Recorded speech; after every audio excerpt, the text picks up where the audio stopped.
के प्लेटफॉर्म पे आपका स्वागत है। तो आपको मालूम ही है कि हम लोग प्रतिदिन रात 8 बजे आप लोग के लिए करंट अफेयर्स की हर एक जो इम्पोर्टेंट टॉपिक्स हैं और जो सब्जेक्ट रिलेटेड है, उसको लेकर के आते हैं। और पिछली क्लास में आप लोगों ने संभवतः इकोनॉमिक्स की क्लासेस देखी होंगी, उसके पहले पॉलिटी की, और आज मैं ज्योग्राफी से इम्पोर्टेंट जो न्यूज़ हैं, उसको लेकर के आया हूँ।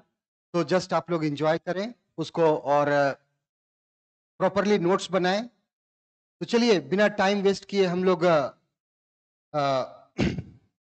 अपने टॉपिक पर चलते हैं। तो आज मैं 2-3 न्यूज़ लेकर के आया हूं जो अभी न्यूज़ में भी रहा है और यहां से प्रश्न आने की संभावना बहुत ज्यादा होती है। एक है आपको रैट होल माइनिंग पर है, जो आपको मालूम ही है कि असम और मेघालय, मुख्य रूप से मेघालय तथा असम में जो इलीगल माइनिंग किया जाता है, इलीगल भी है और डेंजरस माइनिंग है। आपको रैट होल माइनिंग जो आपको मेघालय और असम में की जाती है। और very good evening Dharmendra and जो भी है देख रहे हैं हम लोग को, आप ज्वाइन कर लें। तो जो भी हम लोग देखते हैं कि मेघालय और असम में आपको रेट होल माइनिंग प्रैक्टिस किया जाता है। माइनिंग का मतलब क्या होता है? It is mining is a process by which we take out minerals from soil, या फिर पृथ्वी के अंदर से हम लोग क्या करते हैं, फ्रॉम इनसाइड अर्थ जब हम खनिज पदार्थों को निकालते हैं तो उसे ही क्या कहते हैं, हम खनन क्रिया कहते हैं।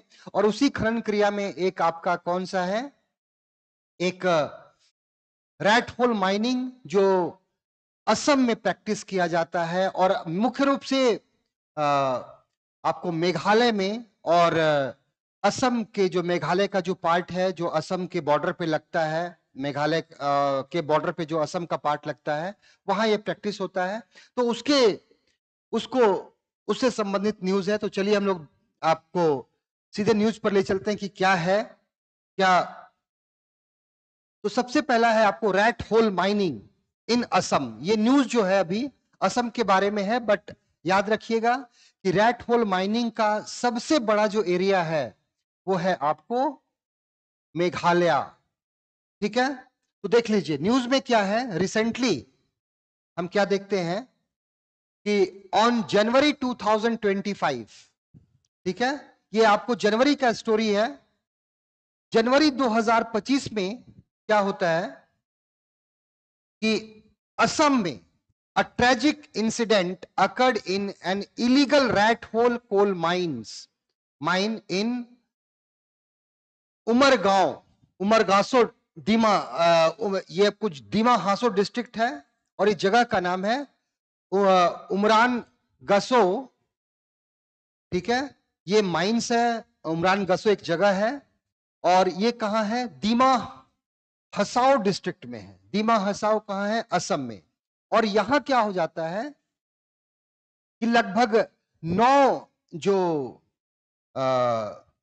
9 लोग, 9 खनक जो खनिज निकालने गए थे, खान में काम करने वाले, और इलीगल माइनिंग जिसको हम लोग कहा जाता है कि ये क्या है, ये जो माइनिंग है ये लीगल नहीं है।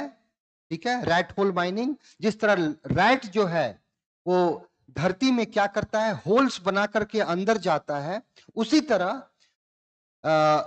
जहां भी खास करके मेघालय और असम का जो पार्ट है और जो जिसकी बाउंड्री मेघालय से लगती है, वहां कोयला जो है वो बहुत अधिक गहराई में नहीं मिलता। ठीक है, coal is found in coal is found in a very shallow depth. तो बहुत धरातल के बहुत नीचे, अंदर नहीं होता बल्कि धरातल के नीचे ही होता है। तो वहां लोग क्या करते हैं, अवैध रूप से कोयला का खनन करते हैं और उसके लिए वो क्या बनाते हैं, एक छोटा सा गोल करके, जिस तरह बिल बनाते हैं चूहे, उसी तरह वो बिल बना करके और क्रॉल करके जाते हैं। ऐसा नहीं कि जिस तरह बच्चे क्रॉल करते हैं, बच्चे क्रॉल करते हैं, उसी तरह वो क्रॉल करके हुए उसमें जाते हैं और वहां से कोल निकाल करके, कोयला निकाल करके लेके आते हैं। तो अभी क्या हुआ है, ये दीमा हासो डिस्ट्रिक्ट है, यहां इलीगल रैट होल माइनिंग करके क्या निकाला जा रहा था? कोल, क्योंकि कोल ही निकाला जाता है इससे, ठीक है। तो यहां क्या हुआ कि लगभग 9 जो माइनर्स थे, जो खनिज निकालने वाले थे, खनक, इनमें 9 जो है उसमें ट्रैप हो गए। और कितना गहराई पर? लगभग 200 फीट नीचे वो क्या हो गए? उसी में फंस गए। और फंसने के बाद क्या होता है, उसमें 3 की मृत्यु हो जाती है, ठीक है। और 6 अभी भी उसमें उसमें फंसे रहे, बाद में इनका भी डेथ हो गया, जो बात का न्यूज आता है। Indian navy diverse launched a rescue operation. तो इंडियन नेवी को बुलाया गया कि भैया आप बचाओ इन लोगों को, तो इसीलिए ये न्यूज में है। तो देखिए, सबसे पहले तो क्या है कि रैट होल माइनिंग का जो एरिया है वो आपको याद रखना है कि मुख्य रूप से ये कहां होता है? मेघालय में, ठीक है। मुख्य रूप से ये प्रैक्टिस कहां होता है? मेघालय तथा जो असम स्टेट है, असम, वहां इसी 2 राज्यों में ये मुख्य रूप से प्रैक्टिस होता है, ठीक है। इन मेघालय एंड असम। और यहां क्या होता है? मुख्य रूप से कोल को माइंस करते हैं, कोल माइन करते हैं, ठीक है। और आपको मालूम है कि मेघालय और असम जो है, याद रखना है कि मेघालय और असम जो है ये प्रायद्वीपीय भारत का हिस्सा है। किसका हिस्सा है? असम नहीं, मेघालय। मेघालय और कार्बी आंगलोंग रीजन। असम का कौन सा? असम, ये मेघालय है, ठीक है। और मेघालय के बाद जो ये है कार्बी आंगलोंग, कार्बी एंगलोंग।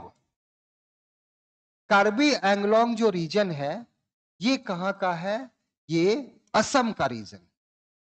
और ये दोनों रीजन जो है, ठीक है, कार्बी आंगलोंग और मेघालय, ये प्रायद्वीपीय भारत जो पेनिनसुलर इंडिया है, पेनिनसुलर इंडिया, ठीक है, इसका भाग है, इसी का भाग है। लेकिन जब हिमालय का निर्माण हो रहा था तो ये दोनों भाग कट कर अलग हो गए और बीच में क्या बन गया? मालदा गैप। क्या बन गया? मालदा गैप, जिसको हम लोग राजमहल गारो गैप भी कहते हैं। राजमहल गारो गैप या अंतराल कहते हैं हिंदी में। तो असम का कार्बी आंगलोंग क्षेत्र और मेघालय का जो पूरा पठार है, मेघालय पूरा जो राज्य है, ये है तो नॉर्थ ईस्टर्न स्टेट्स में, लेकिन ये किसका हिस्सा है? ये प्रायद्वीपीय भारत का हिस्सा है, ठीक है। और जब हिमालय का निर्माण हो रहा था उसी समय ये भाग जो है ये प्रायद्वीपीय भाग से डिटैच्ड हो गया, ठीक है, अलग हो गया, ठीक है। और बीच में एक बहुत बड़ा गैप बन गया जिसको क्या कहते हैं? मालदा गैप, या फिर इसी को राजमहल गैप भी कहा जाता है, ओके। और उसी गैप को किसने भर दिया? गंगा और ब्रह्मपुत्र नदियों ने ला करके उस पर मिट्टी जमा कर दिया और बांग्लादेश उसी पर स्थित है अभी, ठीक है। तो Meghalaya plateau and Karbi Anglong region of Assam is a part of peninsular India, and during the time of formation and upliftment of Himalaya, this part was detached from peninsular block, or in the detached part a gap was developed, और उसी gap को क्या कहते हैं हम लोग? Malda gap या राजमहल gap कहते हैं, गारो गैप। और जो रैट होल माइनिंग का जो न्यूज अभी हम लोग देख रहे थे वो कहां होता है? बेसिकली आपको मेघालय और इसी का जो एरिया है जो असम से सटा हुआ है, मेघालय, मेघालय और मेघालय के जो साथ साथ का एरिया जो असम का है, यहां रैट होल माइनिंग प्रैक्टिस होता है। और रैट होल जो माइनिंग है इसको एनजीटी ने, रैट होल माइनिंग को एनजीटी, नेशनल ग्रीन ट्रिब्यूनल, और सरकार, इन दोनों ने इसको क्या कर दिया है? बैन कर दिया है, ठीक है।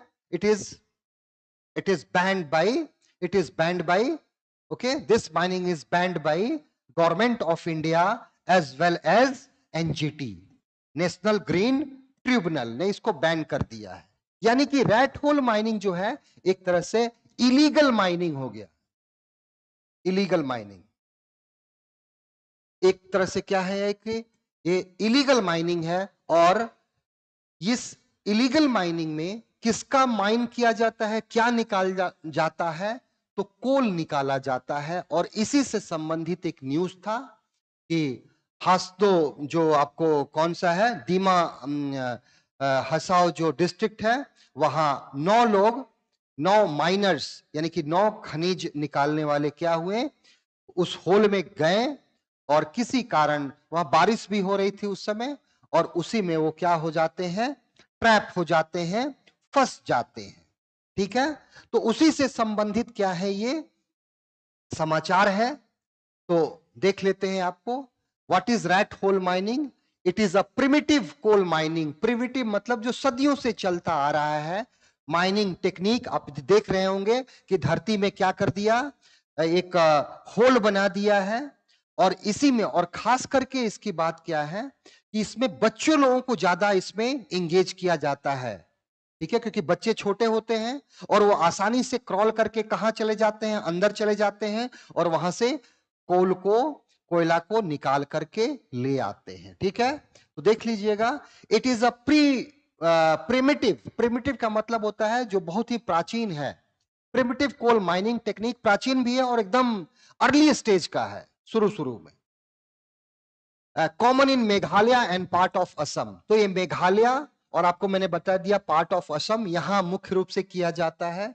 Involve digging narrow deep vertical shaft, मतलब एक वर्टिकल एक होल बना दिया जाता है। ठीक है ना, और हॉरिजेंटल टनल, या तो टनल हॉरिजेंटल रहेगा या वर्टिकल रहेगा सीधे, या तो सीधे गड्ढा कर देंगे और या फिर टनल बना देंगे। टू एक्सट्रैक्ट कोल मैनुअली, और इसमें से कोल को क्या किया जाता है, हाथों से निकाला जाता है। ठीक है ना, मैनुअली कोई मशीन का यूज नहीं किया जाता है। पहले टनल बनाया जाता है, लगभग 2 से 4 मीटर तक जाते हैं, वो बहुत ज्यादा गहराई में नहीं होता है, क्योंकि कोल यहाँ जो है मेघालय में और असम के जिस जिला में ये प्रैक्टिस होता है वहां कोयला बहुत गहराई में नहीं मिलता। तो coal is found at a very shallow depth, and that's why, because of its shallow depthness, okay, the people of that particular region, they used to extract coal by just making a hole on the ground, and hole कैसा होता है, या तो vertical होता है या फिर horizontal होता है। ठीक है, तो इसी तरह ये करते हैं प्रैक्टिस से। अब सेफ्टी इशू क्या है यहाँ, तो चूंकि अंदर जाते हैं तो यहाँ वेंटिलेशन का कोई साधन नहीं है, लैक ऑफ प्रोटेक्टिव गियर।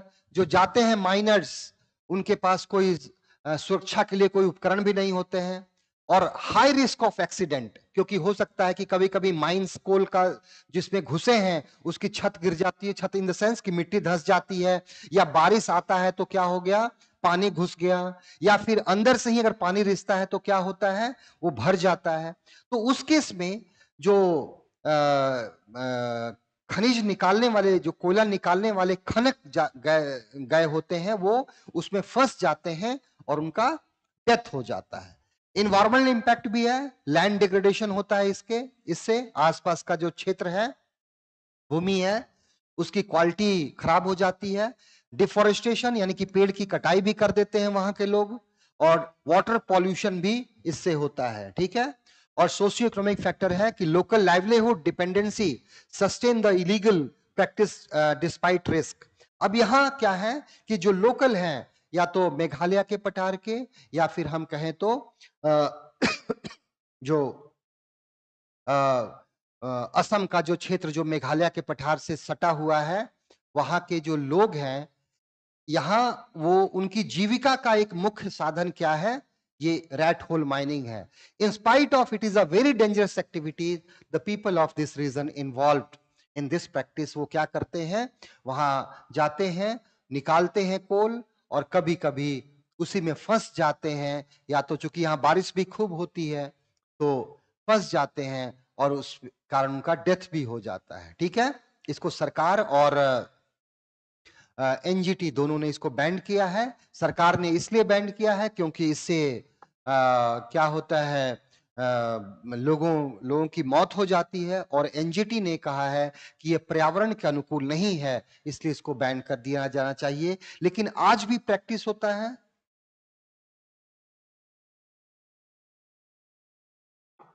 आज भी ये प्रैक्टिस होता है, और प्रैक्टिस इसलिए होता है क्योंकि लोग के सामने जीविका का कोई साधन नहीं है। तो ये चीज मैंने आपको बता दिया।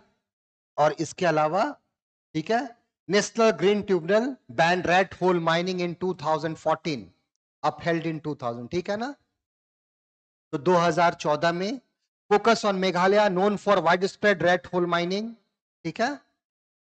और मेघालय में सबसे ज्यादा फोकस है क्योंकि सबसे ज्यादा यहां ये रोड रेड होल माइनिंग किया जाता है, ठीक है।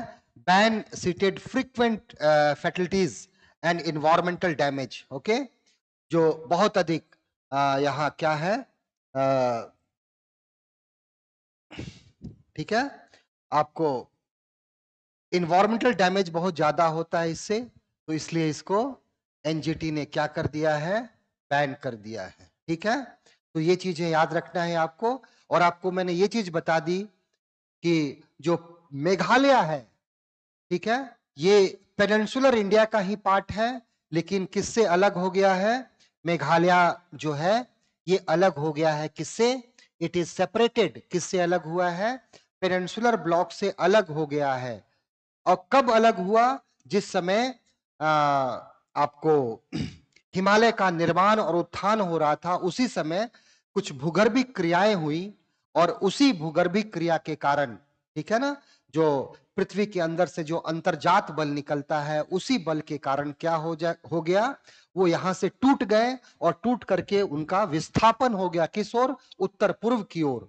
तो याद रखना है, कार्बी आंगलोंग जो रीजन है असम का, ठीक है, इसी पर आपको रेंगमा हिल्स भी मिलेगा। कौन सा पहाड़ मिलेगा, रेंगमा हिल्स, रेंगमा हिल्स इस पर मिलेगा, और इस पर गारो खासी जैंतिया ये मिलेंगे, ठीक है। अगर मेघालय का पठार बनाया जाए तो मेघालय के पठार में आपको गारो, फिर खासी और ये जैंतिया, ठीक है। और इसी जगह खासी में ही आपको कौन सा है, मौसी, ये आपको गारो हिल्स है, गारो, ये खासी हिल्स है, खासी हिल्स है, और ये जैंतिया, जैंतिया हिल्स है।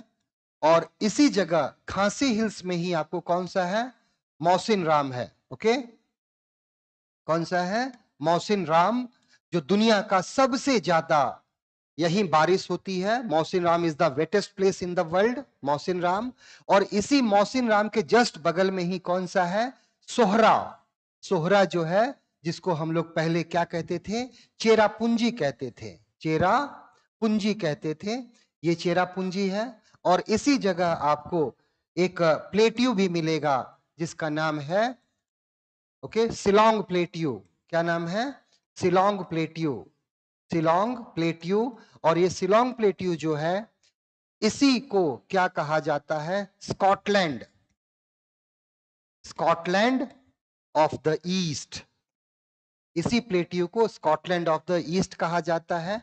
और जैसे आप थोड़ा सा नीचे आएंगे, इस ओर जो है, इसी को वॉर कंट्री कहा जाता है। क्या कहते हैं, वॉर काउंटी या कंट्री कहा जाता है, ठीक है, war county, COUNTY, war county कहा जाता है। और ये जो गारो है, ये गारो पर आपको एक माउंटेन है, टूरा माउंटेन, जो नॉर्थ ईस्ट की डायरेक्शन में है, माउंट टूरा, ठीक है। और माउंट टूरा पर ही क्या है, आपको नोक्रेक, ठीक है, याद रखिएगा कौन सा है, माउंट टूरा पर ही नोक्रेक है, नोक्रेक, जो इसकी हाईएस्ट चोटी है, कौन सा है, नोक्रेक, नोक्रेक माउंटेन, इसका पीक है, नोक्रेक पीक, जो आपको गारो की सबसे ऊंची चोटी है। तो ये थोड़ी चीजें हैं जो आपको याद रखने हैं, ठीक है। चलिए, अब हम दूसरा न्यूज देखते हैं। दूसरा न्यूज जो है वो है हमारा किलाउआ माउंट वोल्केनो को लेकर के, ठीक है, किलाउआ, ठीक है। हिंदी में कैसे लिखेंगे इसको? हिंदी में इसको किलाउआ वोल्केनो, ज्वालामुखी है ये। और ये जो ज्वालामुखी है ये हवाई द्वीप का ज्वालामुखी है। और हवाई द्वीप आपको मालूम है कि यूएसए का पार्ट है। और हवाई द्वीप आपको मैंने मैप में पढ़ाया था कि जो हवाई द्वीप है वो आपको पॉलिनेशिया का पार्ट है। किसका पार्ट है? हवाई द्वीप। ये जो किलाउ वोल्केनो है ये कहाँ है? तो ये हवाई आइलैंड, ठीक है, हवाई आइलैंड जो यूएसए का एक आइलैंड है और पैसिफिक ओशन में है। कहां है? पैसिफिक, प्रशांत महासागर में है, उसी का न्यूज है। और ये हवाई आइलैंड जो है ये पॉलिनेशिया, ठीक है, पॉलिनेशिया इसका पार्ट है। और पॉलिनेशिया आपको मैंने बताया था जब ऑस्ट्रेलिया का हम लोग अभी मैपिंग का काम भी कर रहे हैं, every day we are doing some mapping work, okay. तो आज हम लोगों ने यूरोप का किया था। यूरोप के पहले हम लोगों ने साउथ अमेरिका और नॉर्थ अमेरिका, उसके पहले अफ्रीका और फिर ऑस्ट्रेलिया का किया था। तो ऑस्ट्रेलिया के पास हम लोगों ने देखा था कि बहुत सारे प्रशांत महासागर में द्वीप हैं और इन द्वीपों को 3 भागों में हम लोगों ने बांटा था, ठीक है। एक है आपको पॉलिनेशिया, माइक्रोनेशिया और मेलानेशिया। और ये जो पॉलिनेशिया है उसी का जो नॉर्दर्न पार्ट है, आप देखेंगे ऑस्ट्रेलिया का मैप, सॉरी पॉलिनेशिया का, तो उसके नॉर्दर्न पार्ट में हवाई आइलैंड है। और उसी हवाई आइलैंड में कौन सा है? किलाउआ वोल्केनो है, बहुत एक्टिव वोल्केनो है। इसी के बारे में न्यूज है, तो हम देखते हैं। तो सबसे पहले तो एक इसका ये देख लीजिए, हवाई आइलैंड है। तो हवाई आइलैंड में आप ये वोल्केनोज हैं जिनको आपको याद रखने हैं, ठीक है। एक है कोहाला, ठीक है, कोहाला, कौन सा है ये? कोहाला वोल्केनो है। उसके बाद कौन सा है ये? हुआ ललाई, ठीक है, कौन सा है ये? हुआ ललाई, ये वोल्केनो है। उसके बाद कौन सा है? मौना लोआ है, मौना लुआ, ये वोल्केनो है। उसके बाद ये कौन सा है? किलाउआ, किलाउआ है। और इस साइड कौन सा है? मौना किया है, मौना किया। तो ये कुल 1 2 3 4 5 वोल्केनोज हैं इस पर। और याद रखना है कि जो मौना लोआ है ये दुनिया का सबसे बड़ा, वर्ल्ड्स लार्जेस्ट वोल्केनो है। ये दुनिया का सबसे बड़ा, वर्ल्ड लार्जेस्ट वोल्केनो है। ये दुनिया का सबसे बड़ा वोल्केनो है। लेकिन हमारा न्यूज किसके बारे में है? तो किलाउआ वोल्केनो के बारे में है। अभी यहां इरप्शन हुआ है, ठीक है, यानी कि विस्फोट हुआ है, ठीक है। और उसी से संबंधित न्यूज है। और ये भी याद रखना है कि ये जो है कि प्रशांत महासागर का द्वीप है, ठीक है। और ये सिल्ड वोल्केनो है। कौन सा वोल्केनो है? ये सिल्ड वोल्केनो का एग्जाम्पल है वोल्केनो। और सिल्ड वोल्केनो जो होता है ना, ये दुनिया का सबसे बड़ा वोल्केनो होता है। और इसमें जो पदार्थ निकलता है उसमें बैसाल्ट की मात्रा ज्यादा होती है, ठीक है ना। कौन सी? किसकी? बैसाल्ट, मतलब आप जो लावा होता है वो बेसिक लावा होता है, ठीक है। बैसाल्ट तो नहीं कहेंगे हम, बेसिक लावा, ठीक है ना। क्षारीय लावा ज्यादा होता है और क्षारीय लावा जब धरातल से निकलता है तो वो जमा होकर के, कठोर होकर के बैसाल्ट चट्टान बनता है। और बैसाल्ट चट्टान के टूटने से ही काली मिट्टी का निर्माण होता है, ठीक है। तो याद रखिएगा ये सब चीजें। तो इसी के बारे में न्यूज है, ठीक है। और क्षारीय जो लावा होता है ना, वो सबसे, लावा 2 प्रकार का होता है, याद रखिएगा, ठीक है।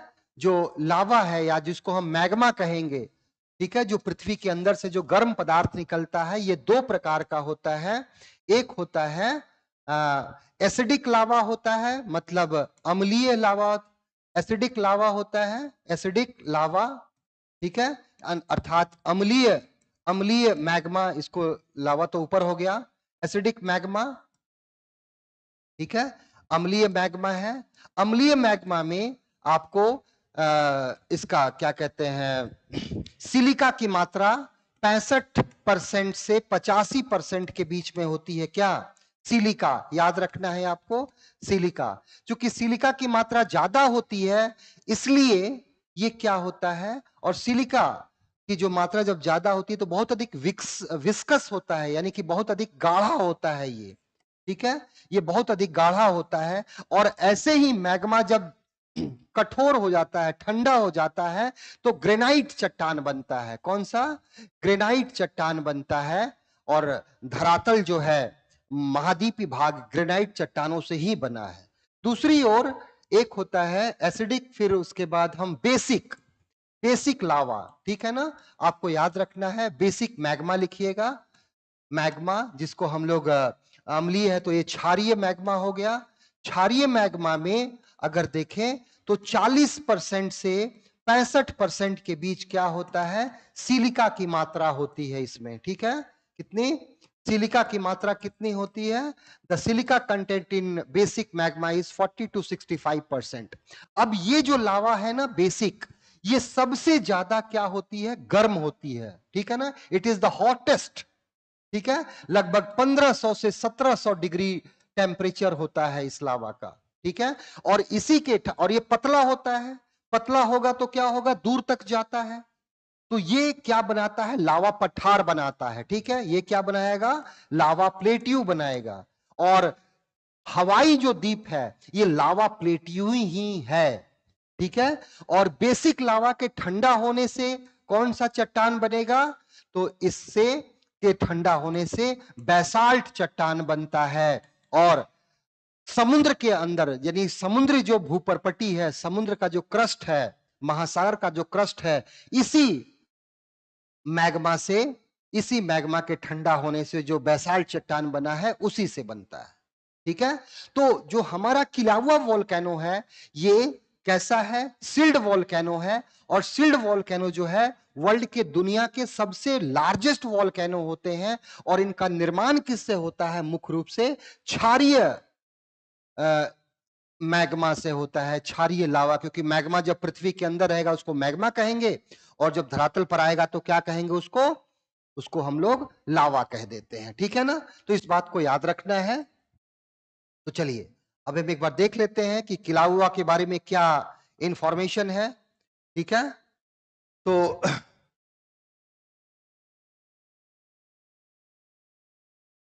ठीक है, तो अभी जो है एक बार, हाँ, तो why it is in news. तो Kilauea volcano one of the world most active volcano, दुनिया का सबसे ज्यादा सक्रिय ज्वालामुखी है। ठीक है, जो ज्वालामुखी है is erupting again in to Hawaii. कब है ये, दिसंबर 2024 में पुनः इसमें से विस्फोट होता है। ठीक है, विस्फोट हुआ तो क्या हुआ, लोकेशन क्या है, सदर्न पार्ट ऑफ हवाई, बिग आइलैंड, तो दक्षिण भाग में है, देख भी लिए थे हम लोग। It is a type of shield volcano, broad gentle slope formed by fluid basaltic lava, आपको मैंने बता ही दिया। और बेसाल्टिक लावा किसे कहेंगे, जिस लावा में सिलिका की मात्रा, सिलिका की मात्रा कितनी है, 40% से 65%, 60% के बीच में है, उसे सिलिका लावा कहते हैं। और ये लावा क्या होता है, ये लावा जो है फ्लूइड होता है, अर्थात पतला होता है, पानी की तरह होता है। नहीं, पानी की तरह तो नहीं होगा, बट फ्लूइड होता है। और ये क्या है, बहुत दूर तक फैलता है। Very good afternoon to all those watching. ठीक है, तो बेसाल्ट लावा आपको मैंने बता दिया कि लावा दो तरह का होता है, मैग्मा दो तरह का होता है, एक एसिडिक होता है। ठीक है, एसिडिक मतलब अम्लीय, और दूसरा होता है बेसिक। जो एसिडिक होता है इसमें सिलिका की मात्रा 65 से 85% के बीच में होती है। और चूंकि सिलिका की मात्रा ज्यादा होती है इसलिए बहुत अधिक क्या होता है, ये विस्कस होता है, गाढ़ा होता है। और गाढ़ा होगा तो ज्यादा दूर तक नहीं फैलेगा। अब ज्यादा दूर तक नहीं फैलता है इसलिए ये क्या बनाते हैं, ये ज्वालामुखी पर्वत बनाते हैं। और ये क्या बनाते हैं, इन पे सिलिका की मात्रा कम होती है इसलिए ये पतले होते हैं। और ये पतले होते हैं इसलिए क्या है, बहुत अधिक दूर तक फैल जाते हैं। ठीक है, बहुत अधिक दूर तक फैल जाते हैं, और जब फैलेंगे तो क्या होगा? जब फैलेंगे तो इनसे पठार का निर्माण होगा। ठीक है, कौन सा पठार? ज्वालामुखी पठार। ठीक है, और उस ज्वालामुखी पठार में कौन सा किस चट्टान से बना होगा? तो याद रखिएगा, वो हमेशा बैसाल्ट चट्टान से ही बना होगा, बैसाल्ट। और बैसाल्ट चट्टान भारी होता है, ग्रेनाइट चट्टान हल्का होता है। जब एसिडिक लावा ठंडा होगा तो उससे कौन सा लावा, उससे कौन सा चट्टान बनेगा? ग्रेनाइट चट्टान। और ग्रेनाइट चट्टान जो है ये बहुत भारी होता है, सॉरी हल्का होता है ग्रेनाइट चट्टान। इसीलिए ग्रेनाइट का इस्तेमाल कहाँ करते हैं? घरों को बनाने में करते हैं। बैसाल्ट चट्टान भारी होता है, लेकिन बैसाल्ट चट्टान जल्दी टूट जाता है, इसलिए बैसाल्ट चट्टान के टूटने से ही काली मिट्टी का निर्माण होता है। और काली मिट्टी का रंग काला इसलिए होता है क्योंकि उसमें टिटेनिफेरस मैग्नेटाइट मिलता है। कौन सा? टिटेनिफेरस मैग्नेटाइट। ठीक है, और काली मिट्टी को चेरनोजम मिट्टी कहा जाता है, वैश्विक स्तर पर उसको चेरनोजम मृदा कहा जाता है। ठीक है, तो ये सब चीजें याद रखेंगे आप लोग। तो टाइप कौन सा माउंटेन है? ये सील्ड वॉल्केनो है। ठीक है, और सिग्निफिकेंस क्या है? Sacred site in Hawaiian mythology, home of god Pele. ठीक है ना, और एरप्शन हिस्ट्री 34 एरप्शन हुआ है सिंस 1952 से, लगातार इसमें एरप्शन हो रहा है। ठीक है, और कंटेन्ड लावा लेक टिल 1924, यहां एक झीली बन गई थी लावा की। ठीक है, तो ये सब चीजें याद रखनी है। समिट काल्डेरा, काल्डेरा क्या होता है? देखिए, जब वॉल्केनो है तो वॉल्केनो का जो माउथ होता है उसको हम लोग क्या कहते हैं? क्रेटर कहते हैं। ठीक है ना, क्रेटर। ठीक है, तो क्रेटर क्या है? क्रेटर जो होता है वो किस शेप्ट का होता है? इस कटोरा शेप्ट का होता है। ठीक है ना, ये वॉल्केनो है, मान लिया पहाड़ है और ये निकलता है, तो जिससे निकलता है फनल शेप्ट कीप आकार होता है क्रेटर, यानी कि वॉल्केनो का माउथ जिससे होकर के यस, ये लाइव ही चल रहा है Vishal, it is live, it is not recorded. ये लाइव ही चल रहा है, रिकॉर्डेड नहीं है। मैं आपके सामने हूं, ठीक है, आपके सामने ही मैं ये पानी पी रहा हूं। ठीक है,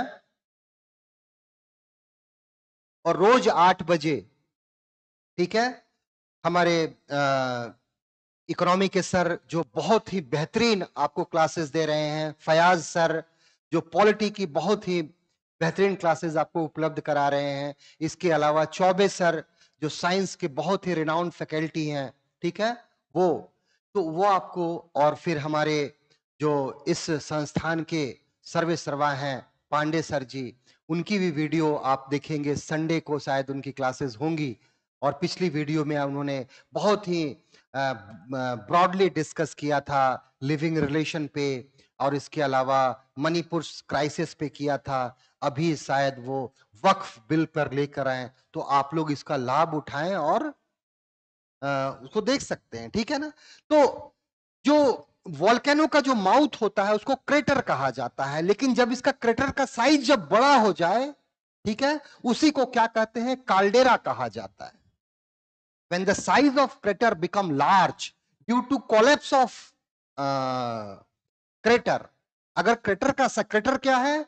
माउथ, जहां से वॉल्केनिक eruption होता है, ठीक है, जहां से हॉट मोल्टन मटेरियल, गैसेस या पायरोक्लास्टिक मटेरियल बाहर निकलता है, लैपिली हो गया या वॉल्केनिक बॉम्ब हो गया, ठीक है ना, ये सब जहां से बाहर निकलता है, टफ, ये सब जहां से बाहर निकलता है धरातल से, छिद्र से, उसे हम लोग क्रेटर कहते हैं। और जब क्रेटर का साइज बड़ा हो जाता है तो उसे हम लोग क्या कहते हैं? काल्डेरा कहते हैं। ठीक है, और काल्डेरा कैसे बनता है? तो जब इसका साइज बड़ा हो जाएगा, बहुत बड़ा, उसी को काल्डेरा कहा जाता है। ठीक है, so near by volcano slope merge with, ठीक है। अब आपको मैंने बता दिया कि कौन कौन से वॉल्केनो थे, तो मैंने आपको ये पूरा बताया कि हवाई आइलैंड जो किसका पार्ट है? It is a part, it is Hawaii island जो है ये यूएसए का पार्ट है, लेकिन ये किसमें है? It is located in Polynesia. ठीक है, पॉलिनेशिया। और पॉलिनेशिया क्या है, इसके लिए जानने के लिए आप लोग देखेंगे हम लोगों का जो एक मैंने पढ़ाया अभी कुछ दिन पहले, ऑस्ट्रेलिया का मैंने पूरा मैप पढ़ाया हूं। तो आप वहां जाके देखेंगे तो वहां आपको पॉलिनेशिया, फिर उसके बाद मेलिनेशिया, माइक्रोनेशिया, इन सब के बारे में डिटेल डिस्कशन किया है। और यह भी बताया कि पोलिनेशिया में आपको ताहिती एक आइलैंड है, जो इंडिया के लिए, जो पूरे वर्ल्ड के लिए और खास करके मॉनसूनी देशों के लिए बहुत ही इंपॉर्टेंट रखता है वो प्लेस, क्योंकि वहां एक ऑब्जर्वेटरी है, हमारा वेधशाला है, जो टेम्परेचर प्रेशर को मापता है। वहां मैंने डिटेल में उसका के बारे में बताया है, तो आप उसको देख सकते हैं। ठीक है, तो ये हवाई आइलैंड पे ये सारे वोल्केनोज है, कोहाला है, हुआललाई है, मोनालोआ। मोनालोआ जो है ये दुनिया का सबसे बड़ा माउंटेन, सबसे बड़ा क्या है, ये दुनिया का सबसे बड़ा आपको वोल्केनो है, याद रखना है। और ये किलाउआ, जिसके बारे में हम लोग डिस्कस कर रहे थे, किलाउआ, ठीक है, जो अभी इरप्शन हुआ है दिसंबर 2024 में, तो इसके बारे में। ठीक है, तो ये रहा। तो आपको दो तीन चीजें याद रखनी है कि कौन सा वोल्केनो से लावा मैग्मा निकलता है पृथ्वी के अंदर से। मैग्मा दो प्रकार का होता है, एक एसिडिक होता है, एसिडिक में सिलिका की मात्रा ज्यादा होती है, 65 से 85% के बीच, 90% के बीच। और चूंकि सिलिका की मात्रा ज्यादा होती है, इसलिए वो क्या होता है, हाईली विस्कस होता है, गाढ़ा होता है, चिपचिपा होता है, और वो ज्यादा दूर तक नहीं जाता, और वो ठंडा होकर के क्या बनाता है, ग्रेनाइट चट्टान बनाता है। ग्रेनाइट चट्टान का घनत्व क्या है, वो कम होता है, हल्का होता है, इसलिए ग्रेनाइट का यूज हम घर बनाने में करते हैं। और जब एसिडिक लावा निकलेगा तो वो आसपास ही जमा होकर के वॉल्केनिक माउंटेन बनाता है। लेकिन यदि वॉल्केनिक करप्शन से क्षारीय लावा निकलता है, बेसिक लावा निकलता है, तो बेसिक लावा में सिलिका की मात्रा बहुत कम होती है, 40 से 65% के बीच होती है। और चूंकि कम है इसमें क्या, सिलिका की मात्रा कम होती है, इसलिए ये कम गाढ़ा होता है, ठीक है, पतला होता है। और पतला होने के कारण क्या होता है, ये चारों तरफ बहुत अधिक फैल जाता है, दूर तक फैलता है, और क्या बनाता है, ये आपको पठार का निर्माण करता है। कौन सा पठार, तो ये जो पठार है, ज्वालामुखी पठार का निर्माण करता है। ठीक है, ये आज ही अभी डायरेक्ट चल रहा है आपके सामने। और दूसरी चीज क्या है कि रोज 8 बजे से लेकर के 9 बजे तक क्लासेस चलती हैं, एक घंटे की। किसी दिन पॉलिटी होती है, किसी दिन ज्योग्राफी होती है, किसी दिन इकोनॉमिक होती है, किसी दिन साइंस होती है। तो इस तरह चलते रहता है। और पिछले एक साल के जो सारे मेजर इंसिडेंट हैं वो सब हम लोग कवर कर रहे हैं। ठीक है, चलिए नेक्स्ट जो न्यूज है हमारा, वो है एक कंट्री है मोल्डोवा। मोल्डोवा जो है ये यूरोप का एक लैंडलॉक्ड कंट्री है। ठीक है, यूरोप का एक लैंडलॉक्ड कंट्री है, यानी कि चारों तरफ से किससे घिरा हुआ है, जमीन से घिरा हुआ है।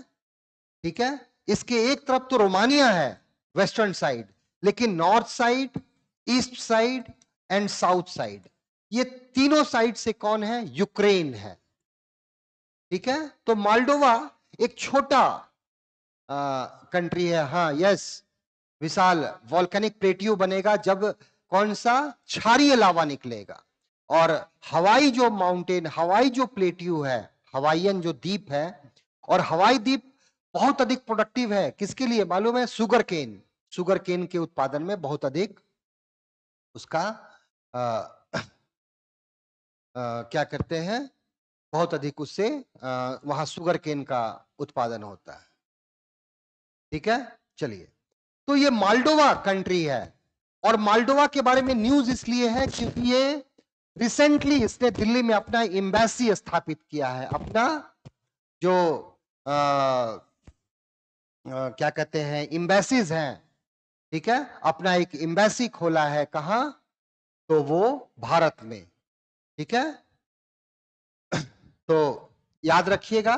और इसके बारे में क्या क्या है न्यूज तो देख लेते हैं हमको। अच्छा, और यही आपको कौन सा ब्लैक सी है, जस्ट बगल में देखिएगा।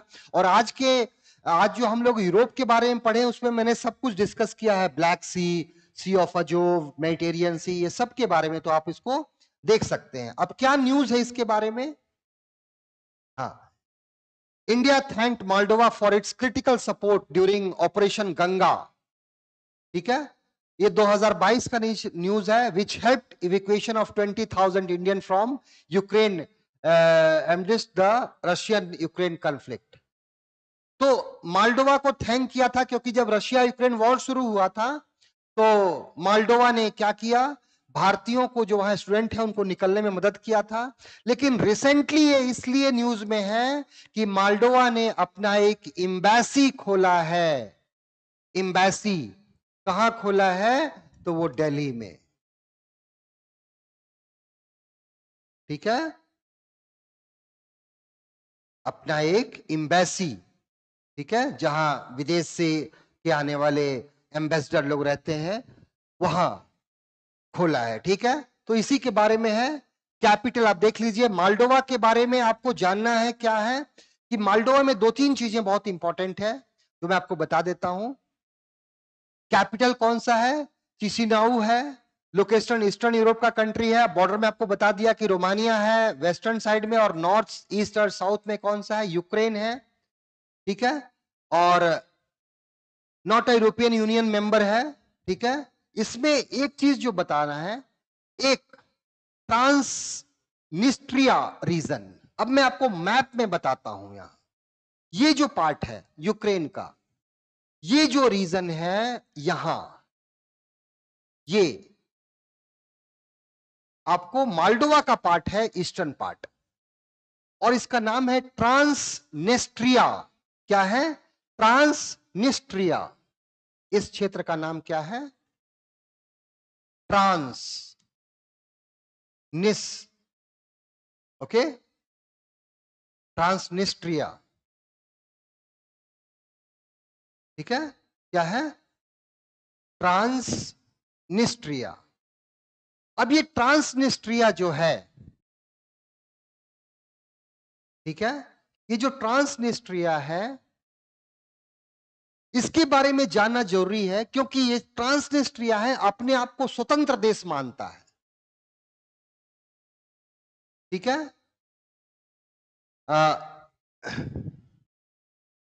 देखिए हर एक देश का अपना अपना एम्बेसी, मतलब मुख्यालय, जिसको हिंदी में क्या कहते हैं, एम्बेसी को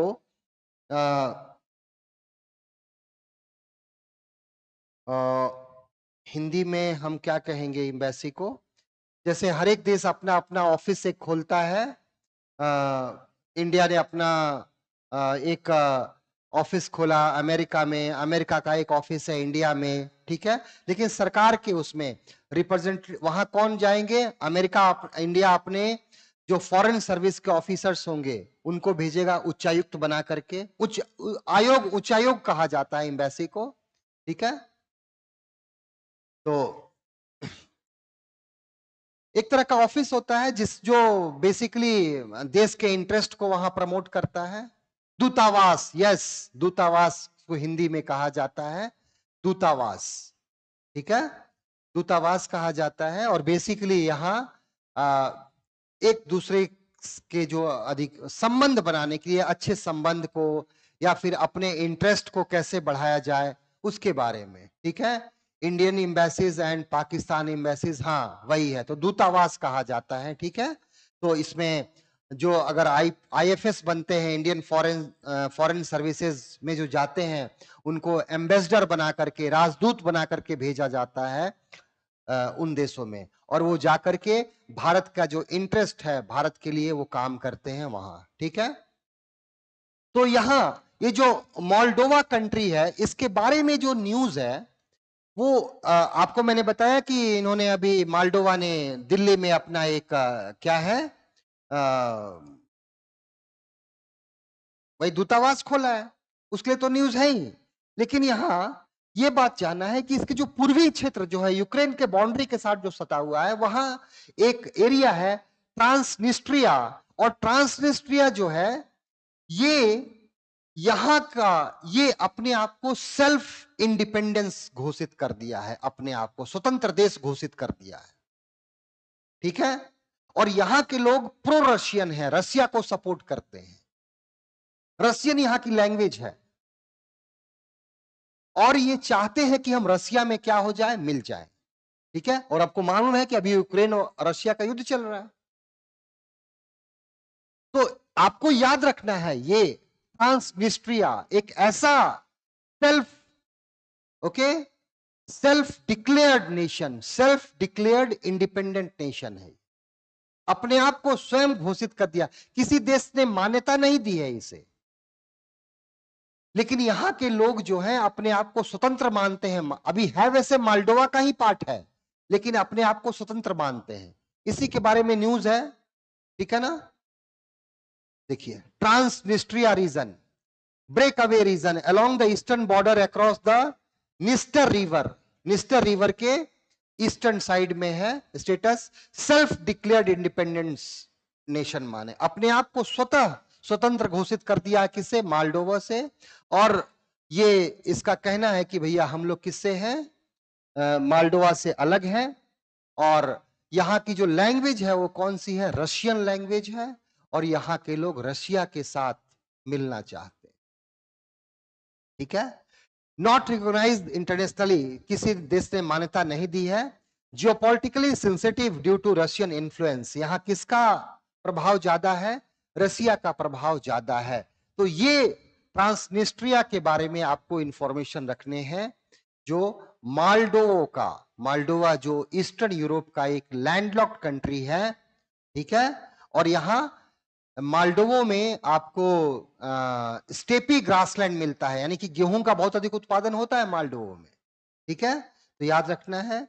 और इसके एक साइड आपको निस्टर रिवर बहती है। ठीक है, अगर हम मालडोवा का मैप देखें तो ये मालडोवा का मैप है, तो इस साइड आपको निस्टर रिवर है। ठीक है, DNEISTER, निस्टर रिवर है। ठीक है, निस्टर है DNIESTER, निस्टर रिवर है। और एक तरफ इस साइड में आपको एक छोटी सी रिवर है जिसका नाम है Pruitt, PRUT, Pruitt river, Pruitt river. तो आप इसको भी याद रखेंगे, क्योंकि ये सारे चीज आपको बहुत अधिक महत्वपूर्ण है आपके एग्जामिनेशन पॉइंट ऑफ व्यू से। ठीक है, तो इस चीज को याद रखिएगा आप लोग। अब आगे आते हैं, अगला न्यूज जो है वो किसके बारे में है, तो अच्छा इसको देख लेते हैं एक बार। ज्योग्राफिकल फीचर जो है, हाँ लिखा ही हुआ है, जो ट्रांसनेस्ट्रिया का, किसका है ये, ट्रांसनेस्ट्रिया का, निस्ट्रिया NIS, ट्रांसनिस्ट्रिया का जो कुछ फीचर्स देख लेते हैं। मेजर रिवर कौन है, Dniester river flows east of Moldova, Prut river from border with Romania. ठीक है, लो लाइंग रोलिंग प्लेन है और यहाँ स्टेपी ग्रासलैंड्स है, तो फर्टाइल एग्रीकल्चर होता है। और खास करके यहाँ व्हीट का बहुत ज्यादा उत्पादन किया जाता है, किसका, गेहूं का उत्पादन बहुत ज्यादा होता है। ठीक है, तो याद रखेंगे आप लोग ये चीजें। और ट्रांसनिस्ट्रिया के बारे में, ट्रांसनिस्ट्रिया जो बहुत ही इंपॉर्टेंट रीजन है, किसका, मालडोवो का क्षेत्र है, लेकिन अपने आप को उसने सेल्फ डिक्लेयर्ड घोषित कर दिया है, क्या, एज अ इंडिपेंडेंट कंट्री। यही है ट्रांसनिस्ट्रिया, देख लीजिए ये ट्रांसनिस्ट्रिया रीजन है। ठीक है, तो याद रखिएगा। अब जो नेक्स्ट है वो है आपको सेंटा आना विंड। सेंटा आना विंड्स जो है ये वार्म एंड ड्राई विंड है। कौन सा है, dry and warm wind. Dry,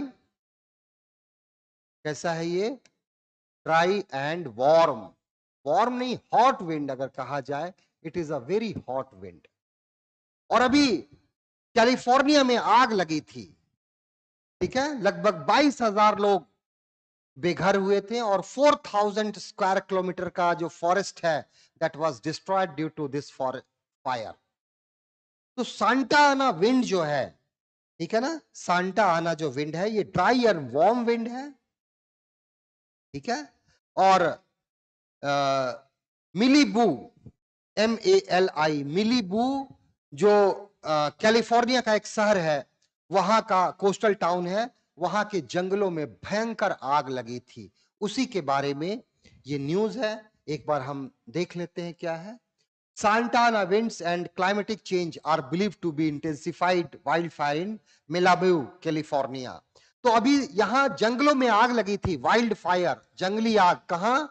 मालिब्यू, California में। मालिबू कैलिफोर्निया में आग लगी थी और आग का कारण क्या था? Santa Ana wind. तो सेंटा आना विंड क्या है?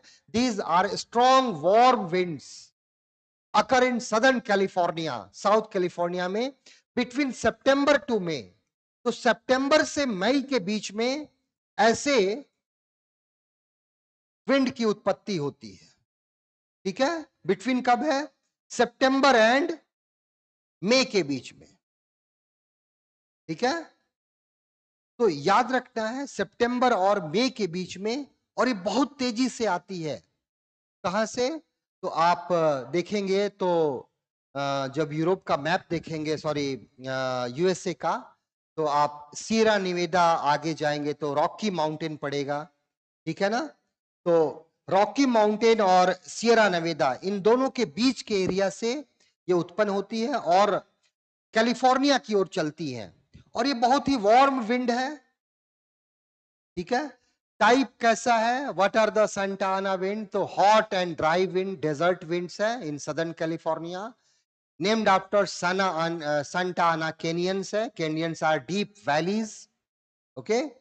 सीजन जो है अक्टूबर से जनवरी, मतलब सितंबर और मई मोस्टली विंटर मंथ्स में आती है, और ये बहुत अधिक गर्म है, तो ये क्या कर देती है?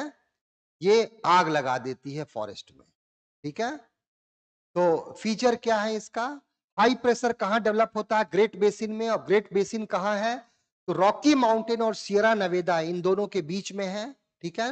तो आपको अगर आप मैप देखेंगे इसका क्या कहते हैं, नॉर्थ अमेरिका का, तो ये आपको कैलिफोर्निया पड़ेगा, ठीक है। ये कैलिफोर्निया का एरिया हो गया, यही लॉस एंजलिस है, और यहां सीरिया नेवेदा है, और इधर रॉकी माउंटेन है, ठीक है। और यही ग्रेट बेसिन है, आप लोग मैप में देख सकते हैं ग्रेट बेसिन। और ये कल या परसों हम लोगों ने कल ही चर्चा किया है ग्रेट बेसिन के बारे में, जब हम लोगों ने USA मींस नॉर्थ अमेरिका का मैपिंग किया था, तो हम लोगों ने इसके बारे में डिस्कस किया था, ठीक है। तो ये सियरा नेवेदा है, निवेदा, और ये रॉकी माउंटेन है, ये रॉकी माउंटेन है। इसी के बीच क्या होता है? यहां हाई प्रेशर डेवलप होता है, उच्च दाब, और यहीं से हवा चलती है किस ओर? बहुत तेजी से चलती है इधर की ओर। और ये जो हवा है ये बहुत ही क्या है? ड्राई विंड है, और ड्राई के साथ साथ ये वार्म है, इसलिए बहुत अधिक क्या करती है?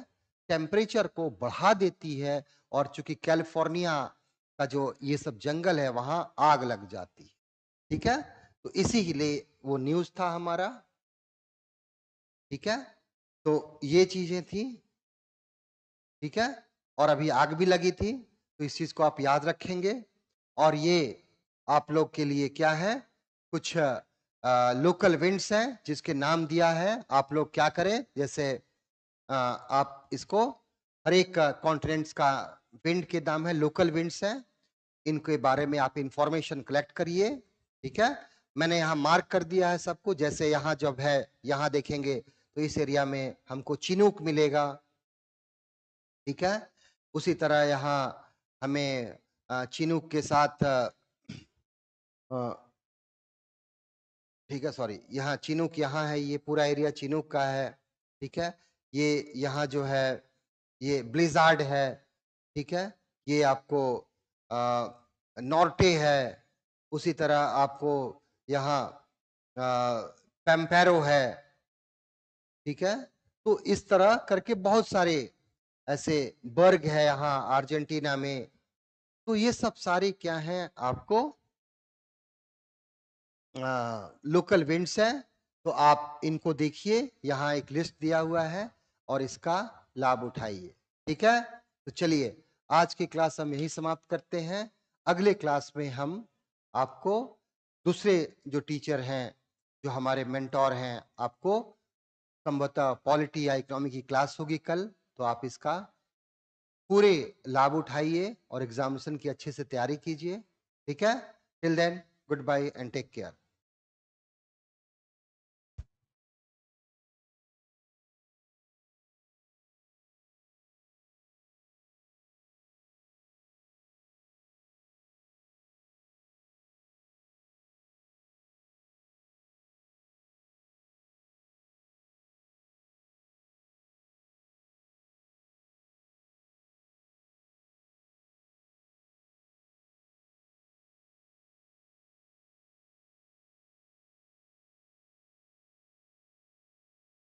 Eight PM every day, our Dikshant team, okay, आप लोग के सामने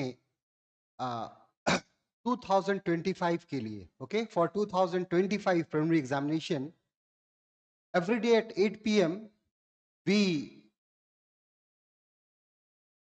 come on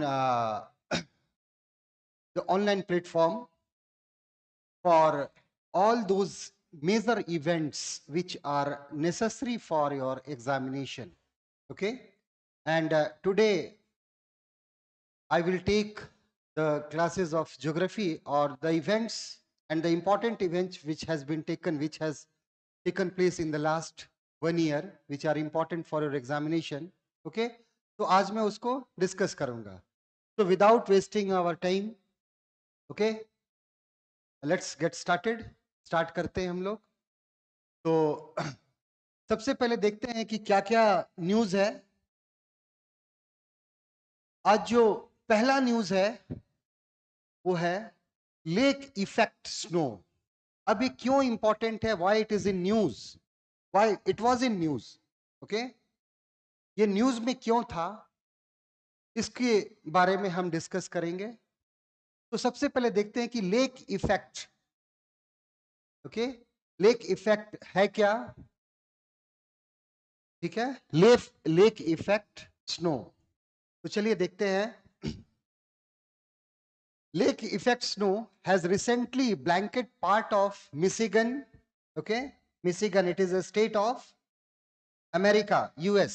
Okay, तो ये जो इवेंट है, ठीक है, ये जो लेक इफेक्ट स्नो का जो इवेंट है, ये कहां हुआ है, तो याद रखना है, recently blanket part of Michigan, Ohio, Pennsylvania and New York, okay, due to cold air sweeping over the Great Lakes. Okay, so here दो तीन चीजें याद रखना है। This event lake effect snow जो है, ये जो नेचुरल इवेंट है, that has taken place in which part, Michigan of US का स्टेट है, एक ओहियो स्टेट है, पेंसिल्वेनिया है एंड न्यूयॉर्क है। यहां ये इवेंट हुआ, नेचुरल इवेंट है। और इस पूरे इवेंट का जो एरिया है वो कहां है, ये सारे स्टेट्स हैं। ओके, एंड यहां एक और वर्ड है ग्रेट लेक्स। तो आपको मैंने जब डिस्कस किया था द लेक्स ऑफ यूएस और लेक्स ऑफ नॉर्थ अमेरिका, तो उसमें हम लोगों ने देखा था कि great lakes are comprising, great lakes of US और great lakes of North America is comprising of 5 big lakes.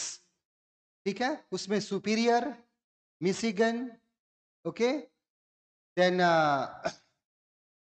Ontario is there, lake Erie is there, okay, और लेक ह्यूरन इज देयर। तो ये 4 लेक्स, 5 लेक्स हैं, उन्हीं के बारे में, उसी से संबंधित क्या है, ये न्यूज है। और अब इस न्यूज में क्या है उसके बारे में देखते हैं हम लोग।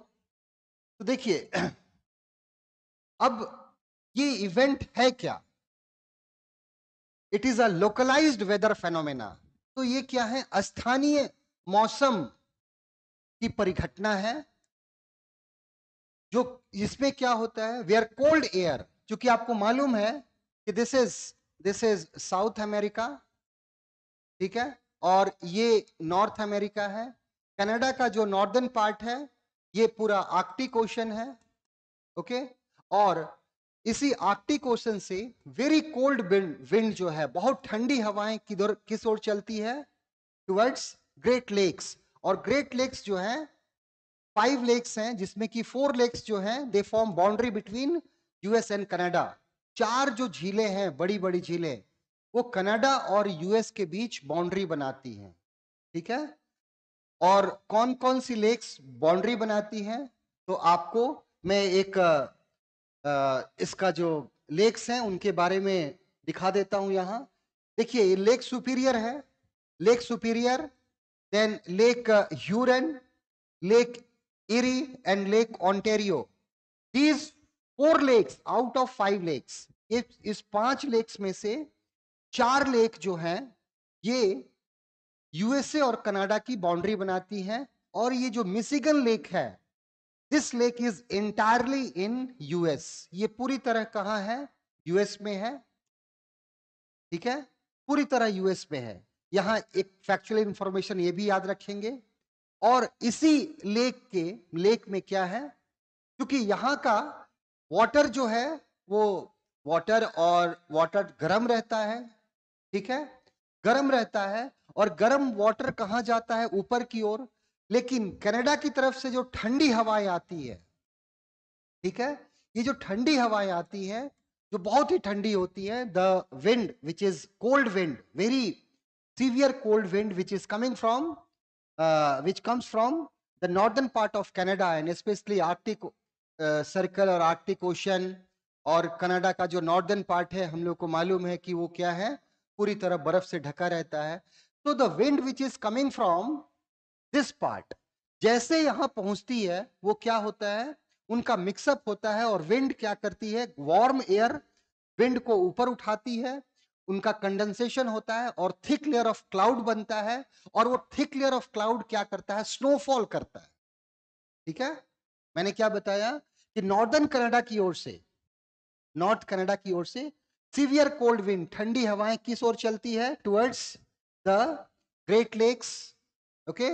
अब ग्रेट लेक्स की ओर जैसे आती है, तो चूंकि ग्रेट लेक्स का टेम्परेचर जो है वो क्या होता है, थोड़ा ज्यादा होता है, ठीक है। तो ज्यादा होने से क्या होता है, आपको ये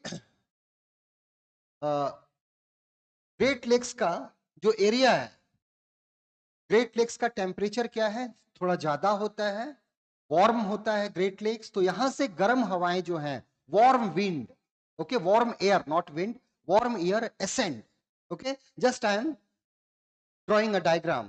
दीज आर द, ये क्या है, these are the lakes, okay. ये लेक्स हैं, हम अगर हम थोड़ा डिस्कस करें तो देखें तो ये लेक सुपीरियर है, this is Lake Michigan, this is Lake Huron, this is Lake Erie and this is Lake Ontario.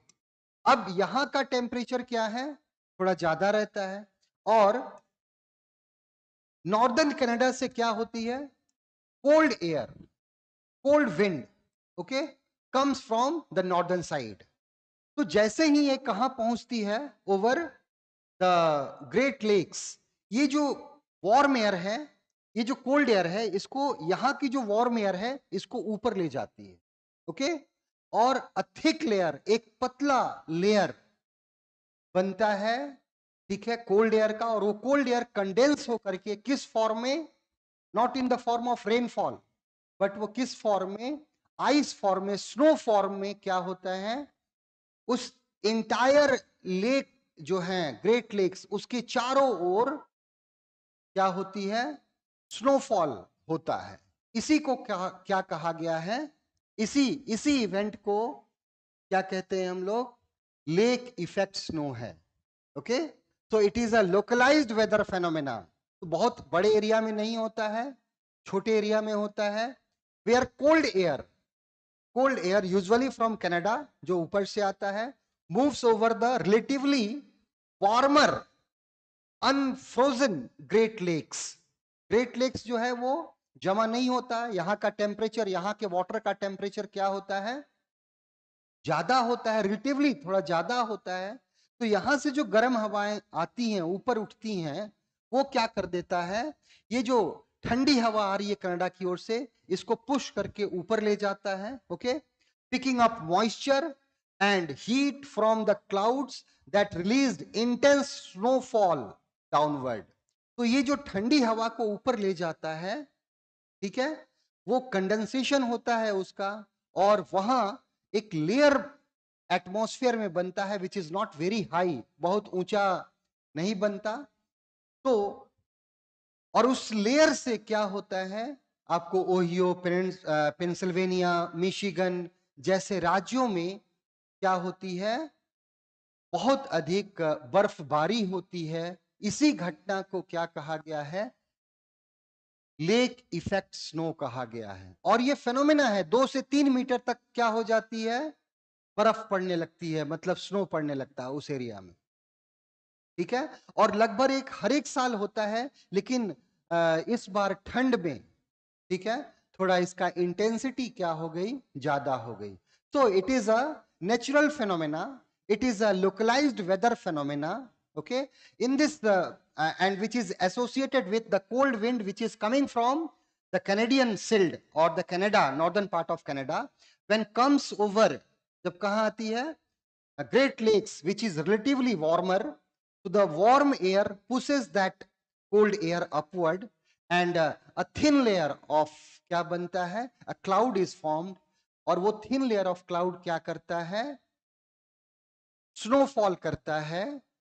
इसी जो ग्रेट लेक्स हैं उनके चारों ओर, और खास करके 3-4 स्टेट्स जिसके बारे में मैंने चर्चा किया है, ये जो इवेंट है कहाँ होता है, तो आपको ये, हाँ, Michigan, Ohio, peninsula, Pennsylvania and New York. So these 4 states of USA are affected by, okay, these lake effect snow। और हर एक साल आती है ये घटना हर एक साल होती है, बट इस साल इसकी इंटेंसिटी थोड़ा ज्यादा थी। स्नोफॉल जो हुआ वो ज्यादा हुआ, इस साल नहीं हुआ, मतलब दिसंबर महीने में हुआ था, अक्टूबर, नवंबर, दिसंबर में। That's why it is in news. तो आपको यहां याद रखना है कि ग्रेट लेक्स, और इसके लिए आपको मैं बता देता हूं, हम लोगों ने जब नॉर्थ अमेरिका का मैपिंग किया था, तो उसमें हम लोगों ने we have discussed each and every points about this Great Lakes, ठीक है ना। तो उसके बारे में हम लोगों ने डिस्कस किया था, ओके। तो याद रखना है आपको इसमें क्या क्या होता है। तो यही है, cold air moves over the warm lake.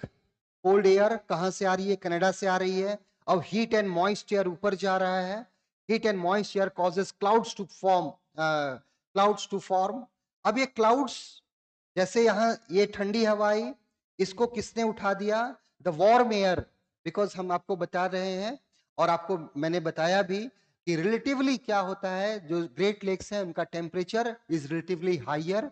So the warm air which is rising from this lake, okay, pushes the cloud, pushes the cold air, और उससे क्या होता है, क्लाउड बनता है, और ये क्लाउड क्या हो जाता है, cloud grows bigger and snow begin to fall. यही क्लाउड थोड़ा बड़ा होता है, और आसपास के एरिया में heavy snow pants from down winds of the lake, ठीक है, बहुत अधिक स्नोफॉल करता है आपको। 4 स्टेट्स जो आपको सराउंडिंग एरियाज हैं किसके, lakes, 4 states which are very near to the Great Lakes, ठीक है। तो ये चीजें याद रखनी है, ये न्यूज में भी है, और यहां आपको ग्रेट लेक्स के बारे में सारा इंफॉर्मेशन कलेक्ट करना है। ग्रेट लेक्स, ठीक है, Great lakes of North America, ठीक है। आप कौन कौन से लेक हैं यहाँ, कौन से लेक बाउंड्री फॉर्म करते हैं यूएस और कनाडा के, कौन सा lake entirely in Canada, entirely in US, okay. जैसे जो ग्रेट लेक्स में आप देखेंगे तो एक सू कैनाल है, किसके बीच, ह्यूरन और सुपीरियर के बीच, तो उसको भी मार्क करना है। इसके अलावा वेलनेट कनाल है जो इरी और ओंटेरियो को कनेक्ट करता है. So all this information and the major towns of US, major cities of US which are located on these lakes, वो भी आपको याद रखने हैं, because UPSC has asked question. अब ये न्यूज में है, इसलिए आपको क्या करने हैं, ये सारा इंफॉर्मेशन याद रखने हैं. ठीक है, तो ग्रेट. तो जो ये हमारा क्या है, लेक इफेक्ट स्नो है. ठीक है, लेक इफेक्ट स्नो, ये कहाँ की फेनोमेना है, नॉर्थ अमेरिका की. और किस एरिया का है, ग्रेट लेक्स का. इसका संबंध किससे है, the cold wind which is coming from Canada, northern Canada. ठीक है, और कौन कौन सा एरिया इससे अफेक्टेड है, उसके बारे में आपको याद रखना है. ठीक है, और यहाँ ग्रेट लेक्स के बारे में जितना भी इंफॉर्मेशन हो, इसके अलावा कनाडा और यूएस के जो भी लेक्स हैं, चाहे वो आपको ग्रेट बियर लेक हो, ग्रेट स्लेव लेक हो, okay, Lake Athabasca, Lake Winnipeg, Lake Red Deer, तो इनके बारे में आप सारा इंफॉर्मेशन कलेक्ट करें. और अगर कुछ भी आपको थोड़ा सा भी कुछ इश्यू आ जाए, तो आप क्या करें, we have completed the entire mapping, so you can take advantage of that also. तो आप देखिएगा हम लोग की प्लेलिस्ट में मैपिंग ज्योग्राफी थ्रू मैप्स किया गया है, उसमें I have discuss about all the continents. So उसी में आप देखेंगे, when you will search the videos, you will get the video of North America.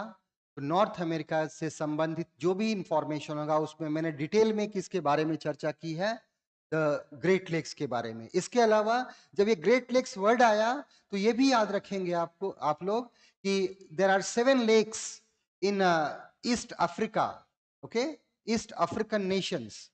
ठीक है, जो आपको Great Rift Valley of Africa से एसोसिएटेड है, उनके बारे में भी आप इंफॉर्मेशन क्या कर लेना, याद रखना. ओके, इसके लिए भी आप क्या करें, अफ्रीका का जो मैप किया है हम लोग, वेरी फर्स्ट जो हम लोग की क्लास थी, ओके, मैपिंग की, that was of Africa. Okay, so you can take advantage of that class also. तो वहां से आप ये कर लीजिएगा, इंफॉर्मेशन ले लीजिएगा, क्योंकि इस साल बहुत सारे लेक्स न्यूज में रहे हैं, जैसे लेक टंगानिका न्यूज में रहा है. Okay, which is a part of 7 Great lakes of Africa. Okay, अभी ये पूरा Great lakes of North America ये न्यूज में रहा है. सो आप उसके बारे में जितना ज्यादा हो सके आप डेटा कलेक्ट करें, इंफॉर्मेशन कलेक्ट करें, and definitely UPSC will ask question from this section. Okay, चलिए अब आगे आते हैं. अब जो नेक्स्ट जो हम लोग का टॉपिक है, वो क्या है, तो की फीचर. तो की फीचर इसका क्या है, common during late fall and winter in the Great Lakes. तो विंटर का है ये. ठीक है, can cause snowfall rates of 2 to 3 inches per hour और मोर. तो जो इससे बर्फ गिरता है, वो 2 से 3 इंच पर घंटे के हिसाब से गिरता है. ठीक है, and how much how much snow will fall, कितना स्नो गिरेगा, वो डिपेंड करता है किसमें, depends upon wind speed, direction and local topography. ये भी चीजें याद रखनी है. तो how much snow will fall, okay, due to this lake effect.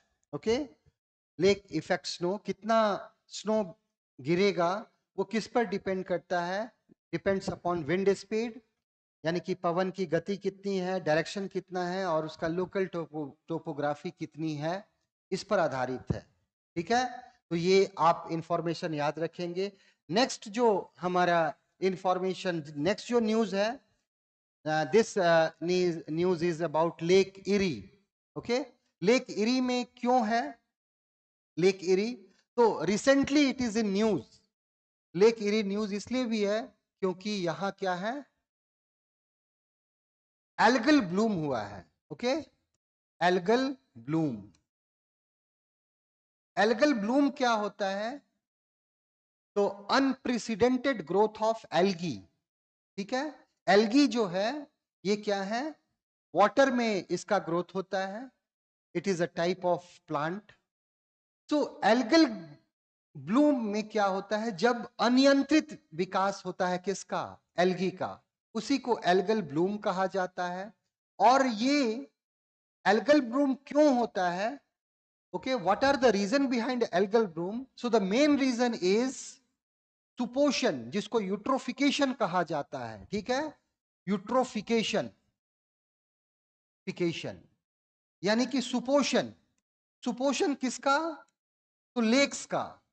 अब सुपोषण में क्या होता है कि व्हेन नाइट्रोजीनियस एंड फॉस्फेरिक, ठीक है, एलिमेंट्स जो फर्टिलाइजर में हम यूज करते हैं या फिर हमारा जो घर का वेस्ट होता है, अगर वो वेस्ट कहां डंप कर दिया जाता है, if the waste, farm waste और house waste is dumped in fresh water, तो इससे क्या होता है, जल में फास्फोरस और नाइट्रोजन का कंटेंट जो है वो ज्यादा बढ़ने लगता है।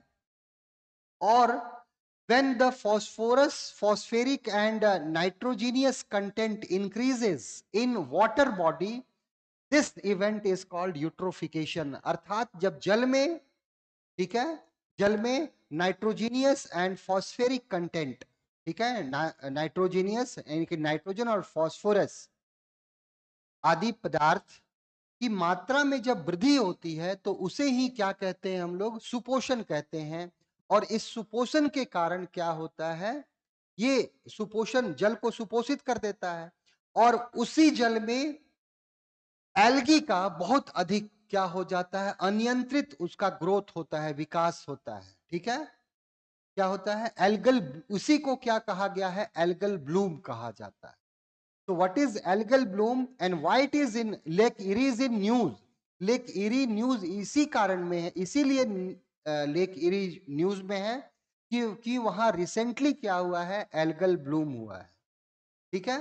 तो यहां दो तीन चीजें याद रखना है, यूट्रोफिकेशन किसे कहा जाता है और एल्गल ब्लूम मतलब क्या होता है, अनप्रेसिडेंटेड ग्रोथ ऑफ एल्गी, ठीक है, अर्थात एल्गी का अनियंत्रित ग्रोथ ही क्या कहलाता है, एल्गल ब्लूम। और इसी से संबंधित एक और शब्दावली है, रेड टाइड, ठीक है। तो red tide is not associated with tide anymore, याद रखिएगा, it is not associated with tide. ये टाइड से संबंधित नहीं है, ज्वार भाटा से इसका कोई संबंध नहीं है। रेड टाइड नाम दिया जाता है किसको, जब किसी भी जलीय स्रोत में, चाहे वो लेक हो या रिवर हो या कोस्टल एरियाज हो, सी हो, ठीक है, वहां जब एल्गी का क्या होता है, अनप्रेसिडेंटेड, ओके, अनकंट्रोल्ड ग्रोथ होता है, उसी को एल्गल ब्लूम कहा जाता है, ठीक है।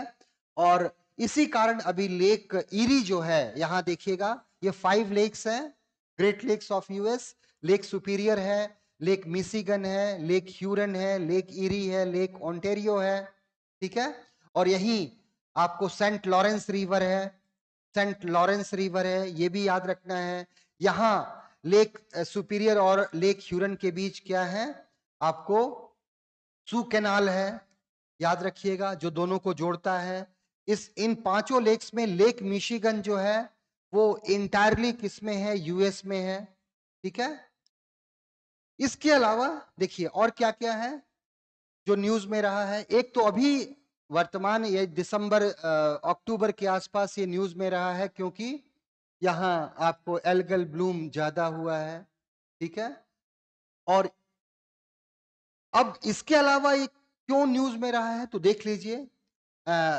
एंड क्या है, माइक्रोसिस्टीन, ओके। तो माइक्रोसिस्टीन क्या है, टॉक्सिन कॉल्ड, एक जहरीला पदार्थ है called microcystin, produced by cyanobacteria in lake Erie, have raised health concern for human and animal expose to contaminated water.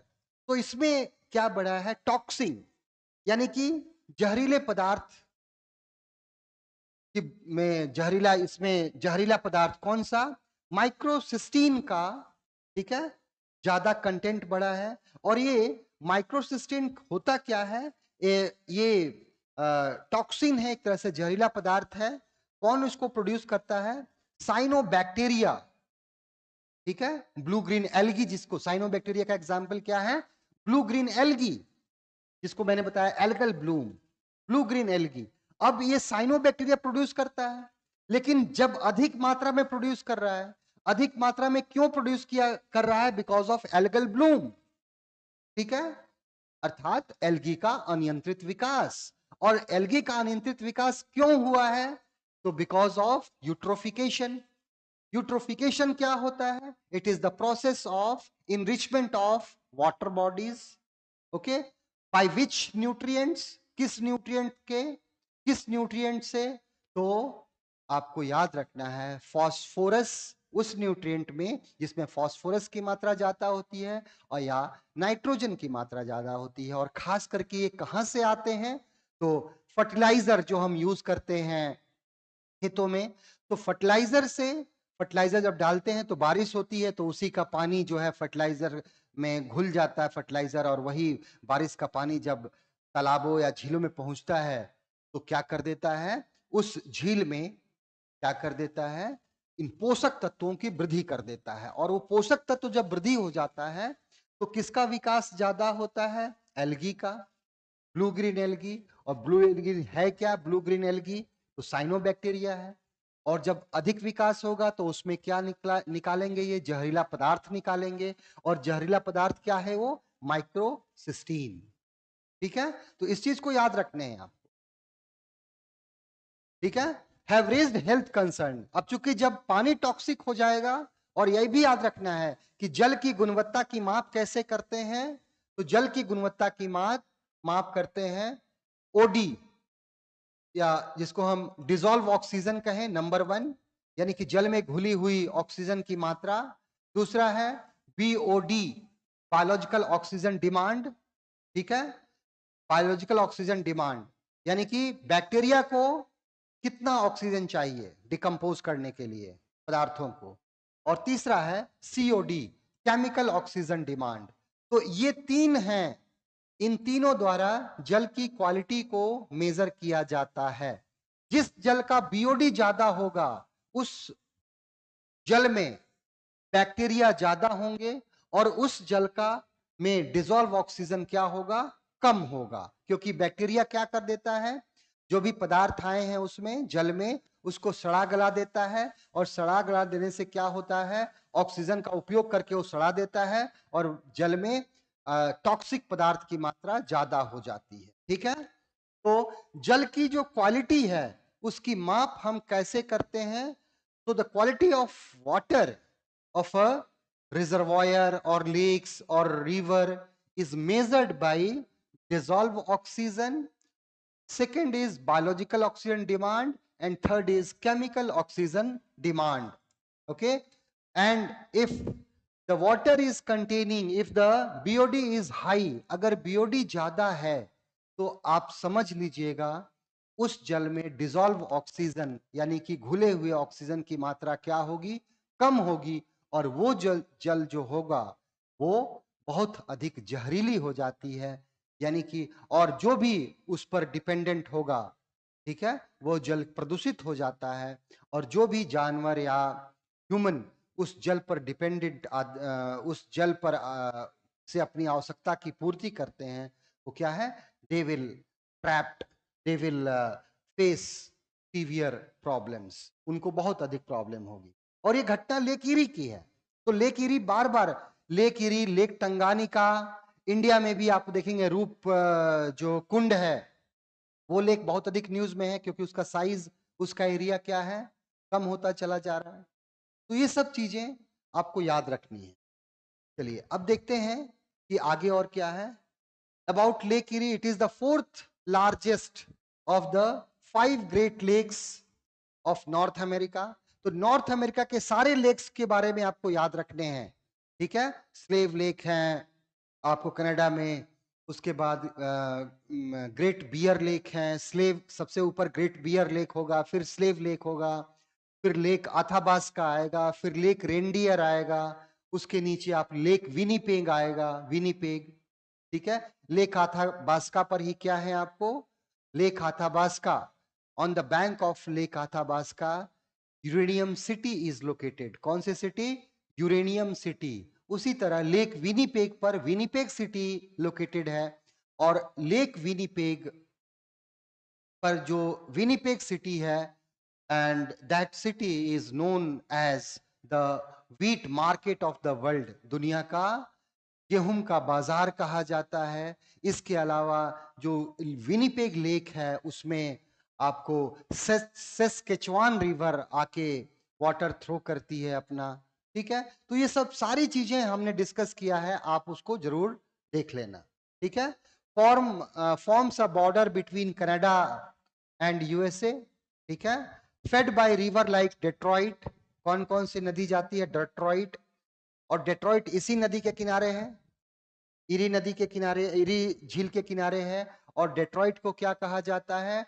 Detroit is known as the capital of automobile. Okay, Huron and Ricin, it drains through the Niagara Fall. Okay, Niagara Fall जो है इरी और Ontario के border पे है, ये भी याद रखना है। Vital part of Saint Lawrence seaway. आपको मैंने बताया कि ये पांचों जो लेक्स हैं, ठीक है, इस पांचों लेक्स में जो ग्रेट लेक्स का एग्जाम्पल है, इसमें सुपीरियर, ह्यूरन, इरी और ओंटेरियो, ये चारों क्या है तो 5 लेक, ये चारों बॉर्डर बनाते हैं किसका? They form border between USA and Canada. This is Lake Michigan. Lake Michigan is entirely in USA, ये भी याद रखना है।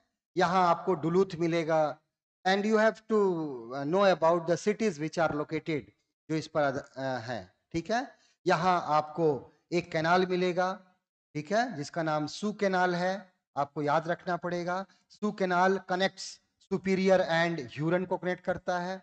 उसी तरह आपको यहां इस जगह पे एक वेलेंड कैनाल है, ठीक है, वेलेंड कैनाल है। इसके अलावा नियाग्रा फॉल भी यही है। ठीक है, कौन सा फॉल?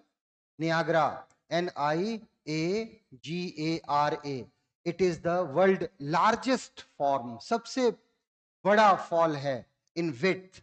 अगर हम चौड़ाई के हिसाब से देखें तो ऊंचाई के अनुसार क्या है? In terms of height, angel lake, angel fall is the highest. Okay, India में कौन है? इंडिया में है कुचिकल। ओके, कुचिकल लेक जो है, कुचिकल लेक, कुचिकल वाटरफॉल, ये वाटरफॉल कहाँ का है? It is a waterfall of Karnataka, India का हाईएस्ट है। उसी तरह अगर हम इंडिया में बात करते हैं तो चित्रकूट, ओके, चित्रकूट जो वाटरफॉल है which is in Bastar district, जो बस्तर जिला में है, and this waterfall is on river Indravati. Okay, Indravati, और इंद्रावती नदी जो है ये बस्तर से होकर गुजरती है। बस्तर जो क्या है? बस्तर जो एक लो लाइंग एरिया है, चावल के लिए प्रसिद्ध है, छत्तीसगढ़ का, तो उसी में चित्रकूट वाटरफॉल है, जिसे इंडिया का क्या कहा जाता है? नियाग्रा कहा जाता है, which is called the Niagara of India. ठीक है, नियाग्रा ऑफ इंडिया कहा जाता है। ठीक है, तो ये चीजें याद रखना है। और यहां आपको याद रखना है कि कौन सा रिवर है? Saint Lawrence River. Okay, Saint Lawrence River, और सेंट लॉरेंस रिवर जो है, इसी रिवर में आपको क्या है? थाउजेंड्स आइलैंड भी है। ठीक है, हजारों द्वीप हैं इसमें। और ये सेंट लॉरेंस रिवर, पांचों जो लेक्स हैं ये सेंट लॉरेंस रिवर द्वारा कनेक्टेड है, which is one of the major inland waterways of North America, जो आंतरिक जल परिवहन की सुविधा उपलब्ध कराते हैं। और ये जाकर के किससे मिला हुआ है?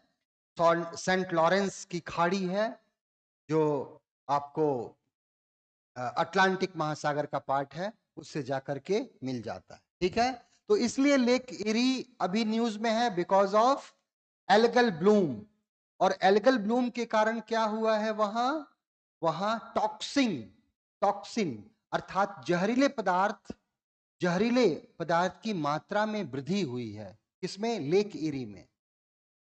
ठीक है। और जब जल में पोषक तत्वों की वृद्धि होती है तो उसे हम लोग क्या कहते हैं? यूट्रोफिकेशन कहा जाता है। ठीक है। इज कॉल्ड यूट्रोफिकेशन, अर्थात सुपोषण। और यूट्रोफिकेशन में मुख्य रूप से क्या आता है आपको? Phosphoric and nitrogenous elements. ठीक है, इनकी मात्रा में ज्यादा वृद्धि होती है। ठीक है। Toxin form, what is microcystin? It is a toxin. ठीक है, फ्रॉम साइनोबैक्टीरिया। ठीक है, causes liver damage, disrupts cellular protein and is a possible क्या है? कार्किनोजिन, मतलब कैंसर भी इससे हो सकता है। Common during harmful algal Bloom. Okay, तो आपको मैंने बता दिया ये कब होता है। ओके, तो during harmful algal bloom. Okay, and what is carcinogen? Carcinogen means which is associated with a type of cancer. Okay, तो ये याद रखना है। और लेक इरी जो है, और ये क्यों होता है? Why this toxin microcystin? What is microcystin? It is a toxin, एक जहरीला पदार्थ है। और ये जहरीला पदार्थ कौन उत्पन्न करता है? तो साइनोबैक्टीरिया। और साइनोबैक्टीरिया का एग्जाम्पल कौन सा है? That is blue green algae. Okay, algae. ठीक है, कौन सा है? तो एल्गी जो है इसके कारण होता है। और ये भी बताया आपको कि algal Bloom is what? Algal Bloom is the unprecedented और अनकंट्रोल्ड ग्रोथ ऑफ एल्गी। इसी को हार्मफुल एल्गल ब्लूम भी कहा गया है। और हार्मफुल इसलिए क्योंकि वो टॉक्सिन जहरीला पदार्थ ज्यादा हो जाता है। और इसी तरह अगर एल्गल ब्लूम होता है तो एक वर्ड यूज किया जाता है, red tide. Okay, red tide is not a tide but it is simply uncontrolled growth of algae. ठीक है, तो ये आपको याद रखने हैं, ये टर्म भी याद रखने हैं। अब आते हैं दूसरा जो हमारा तीसरा जो इंपॉर्टेंट न्यूज है वो किसको लेकर के है? रूपकुंड लेक। ठीक है, अब ये रूपकुंड लेक क्यों न्यूज में है? ठीक है, तो रूपकुंड लेक जो है ये उत्तराखंड में है। और ये जो है इसका एरिया, इट इज श्रिंकिंग, ये सिकुड़ रहा है। और उसका सिकुड़ने का कारण क्या है? Climate change. ठीक है, तो इसलिए ये भी न्यूज में है।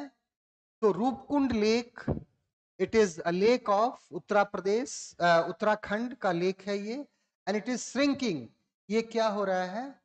इसका क्षेत्रफल कम हो रहा है। और क्यों कम हो रहा है? Due to climate change, raising concern about its ecological and archaeological preservation. Okay, तो अब इसका जब एरिया कम हो रहा है तो कंसर्न हो गया भाई कि इसको कैसे क्या है प्रिजर्व किया जाए, इसके पर्यावरण को, इस झील को। Because lake is an ecosystem, example of ecosystem. ठीक है ना? और ये बहुत इंपॉर्टेंट लेक है। वाइट, इसमें बहुत सारा बोन्स मिले हैं। ठीक है, this lake is known for human skeleton. और ह्यूमन स्केलेटन में भी हम देखेंगे कि कुछ स्केलेटन कहाँ के हैं? जो चाइना के लोगों का स्केलेटन इसमें मिला है। अब इसी को लेकर के ये है, न्यूज में भी रहता है। और रूपकुंड जो लेक है, now it is shrinking at, और श्रिंक क्यों कर रहा है? Because of climate change. अब इसी के बारे में और चीजें देख लेते हैं about Roopkund. It is a glacial lake. ठीक है ना? ग्लेशियल लेक है, यानी कि किसके द्वारा निर्मित है? ग्लेशियर, यानी कि हिमनदियों द्वारा निर्मित है। और याद रखिएगा कि जितने भी हम लोगों ने डिस्कस किया, Great lakes of US, North America, चाहे वो ग्रेट स्लेव लेक हो, चाहे वो ग्रेट बियर लेक हो, लेक आथाबास्का हो, लेक रेंडियर हो, लेक विनीपेग और लेक सुपीरियर, ह्यूरन, ओरियो, Ontario. Okay, Erie, Ontario, and Michigan, all these lakes are glacial lakes. कैसे बने हैं? Glacier is what? It is a moving, okay? It is a river of ice, okay? और river of ice क्या होता है? This glacial always move from higher elevation towards lower. Slope के सहारे वो नीचे की ओर क्या होता है? मूव करता है और अपने साथ क्या लेके जाता है? और वो इरोजन करता है तली को, ठीक है? And it also Eros the areas. तो उसी एरिया में जब इरोजन होता है, अपर्दन होता है, तो कहीं कहीं बड़े बड़े गड्ढे बन जाते हैं और व्हेन द वाटर मेल्ट उसमें जमा हो जाता है and it takes the shape of a lake. ठीक है, तो ये ग्लेशियल लेक है. और कहाँ है ये? गढ़वाल हिमालय में है, उत्तराखंड के 16,500 फीट की ऊंचाई पे है. Also known as lake of skeleton. इसको लेक ऑफ स्केलेटन भी कहा जाता है. क्यों कहा जाता है? Due to presence of 9th century human remains. ठीक है, तो 9वीं शताब्दी के लोगों का इसमें क्या है? अस्थि पंजर हैं. इसलिए इस लेक को क्या कहा जाता है? लेक ऑफ स्केलेटन भी कहा जाता है. ठीक है, surrounded by snow peaks and alpine meadows. ठीक है, घास के सुंदर सुंदर मैदानों से ये क्या है? घिरा पड़ा है. और आपको ये भी मालूम होना चाहिए कि मिडोज जो है उत्तराखंड में, उन मिडोज को क्या कहा जाता है? बुग्याल. बुग्याल या इसी को प्यार कहा जाता है. PAYAR, प्यार. तो मिडोज यानी कि घास के मैदान जिसमें बहुत सारे क्या है? Also contain very means large number of flowers. बहुत सारे वहां क्या मिलते हैं? आपको फूल भी मिलते हैं. तो उसे मिडोज कहा. उसी मिडोज को उत्तराखंड में क्या कहते हैं? तो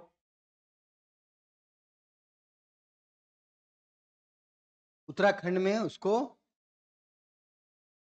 बुग्याल या प्यार कहते हैं.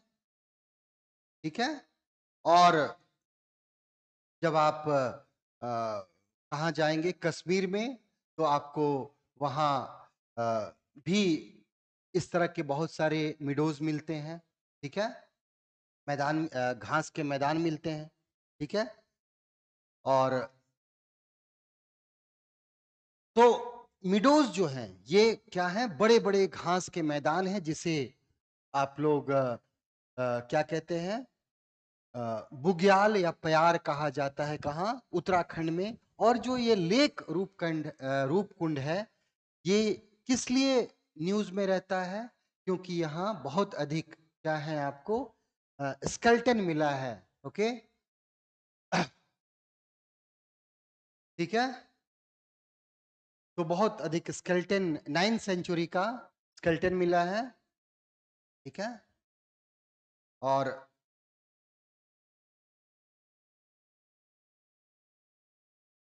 इसके अलावा remains are visible when ice melts. जब इसका आइस मेल्ट हो जाता है, इस झील का, जब जब इसका बर्फ पिघल जाता है, तो जो स्केलेटन्स हैं, लोगों के जो अस्थि पंजर हैं, वो इसमें दिखाई पड़ने लगते हैं. ठीक है, तो ये चीजें याद रखना है.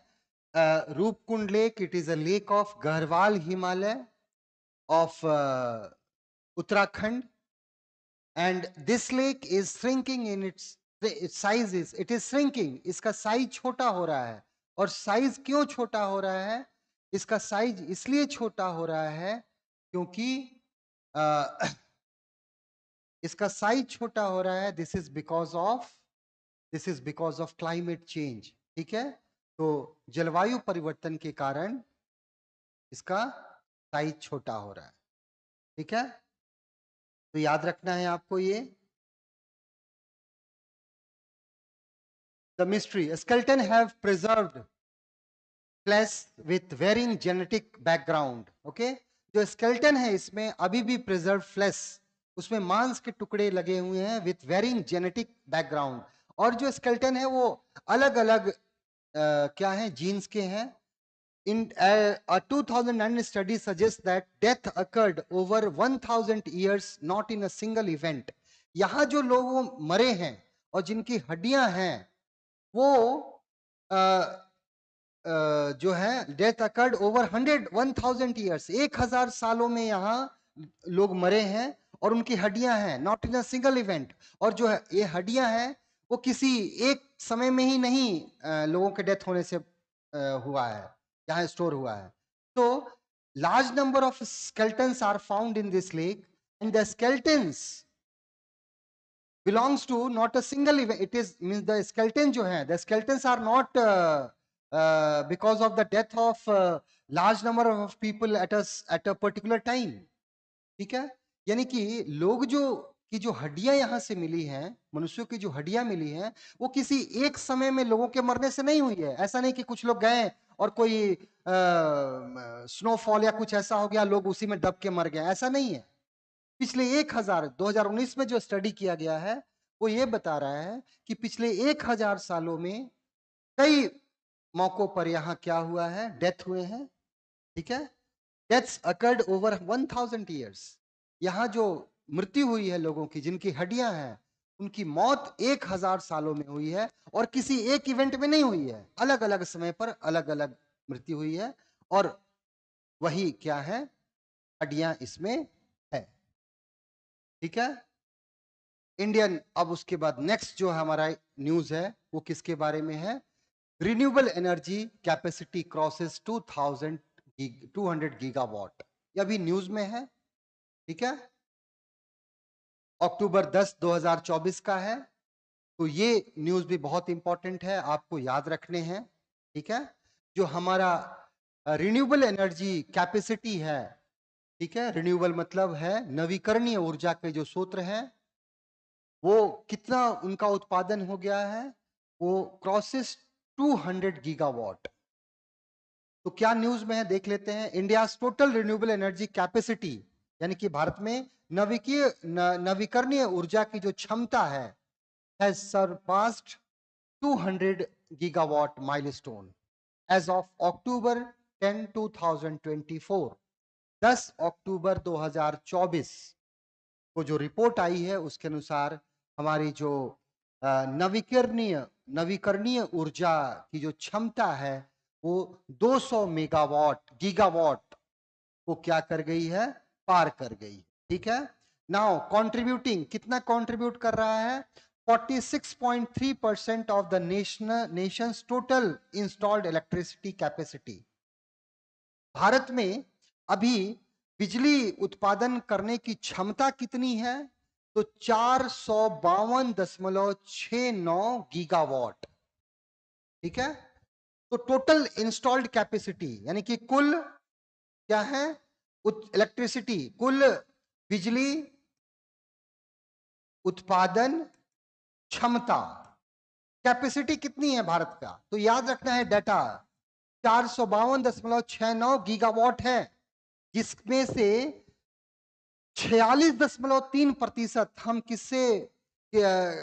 में किसकी क्षमता है, 46.3% is contributed bye renewable energy capacity. ठीक है ना, यानी कि जो हमारी क्षमता है उसका 46.3% का संबंध किससे है, नवीकरणीय ऊर्जा क्षमता से। ठीक है, ये याद रखना है। ये अभी रिपोर्ट, नई रिपोर्ट है। अब देखिए रिन्यूएबल एनर्जी जो मिक्स है एज ऑफ अक्टूबर 2024, 10 अक्टूबर में, सोलर पावर यानी कि सौर ऊर्जा में हमारी क्षमता कितनी है, 90.76 गीगावाट। विंड पावर में कितना है, यानी कि पवन ऊर्जा में 47.36 गीगावाट का। हाइड्रो पावर में कितना है, लार्ज प्लस स्मॉल दोनों मिलाकर के। ठीक है, स्मॉल किसको कहेंगे, जो 25 मेगावाट से कम है क्षमता वाले, उसको हम स्मॉल हाइड्रो पावर मतलब पन बिजली कहेंगे, और इससे जो ज्यादा होगा वो लार्ज होगा। इसकी क्षमता कितनी है, 52 गीगावाट का है। बायो पावर मतलब जैव शक्ति यानी कि जो कूड़े करकट से करते हैं, उसकी क्षमता है 11.32 गीगावाट। और न्यूक्लियर, ठीक है, न्यूक्लियर एनर्जी से हमारी क्षमता में कितनी क्षमता है, 8.18 गीगावाट। ठीक है, total non fossil capacity, non fossil capacity कितना है, अर्थात टोटल, ठीक है। गैर जीवाश्म, गैर जीवाश्म क्षमता कितना है हमारा, वो है 209.63 गीगावाट, जो कि हमारी कुल बिजली उत्पादन क्षमता का कितना है, 46.3% है। This is the great achievement. हम आपको मालूम है कि 2070 तक हमें क्या करना है, 2070 तक हमको नेट जीरो को प्राप्त करना है, ये भी लक्ष्य है हमारा।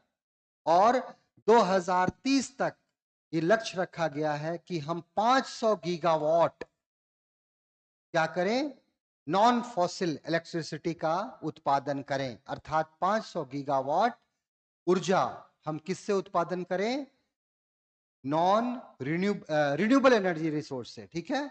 रिन्यूएबल अर्थात नवीकरणीय ऊर्जा स्रोत से, ताकि पर्यावरण प्रदूषण को कम किया जा सके, ठीक है। कब तक हम लोगों ने लक्ष्य रखा है, we have decided to install और to produce electricity from renewable resources, okay.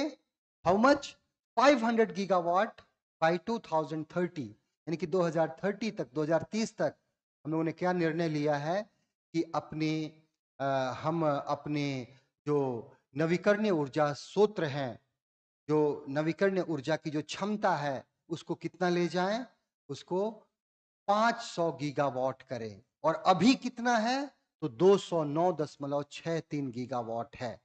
तो अभी 4 साल 6 साल बचे हुए हैं, and government is investing lot of money, okay.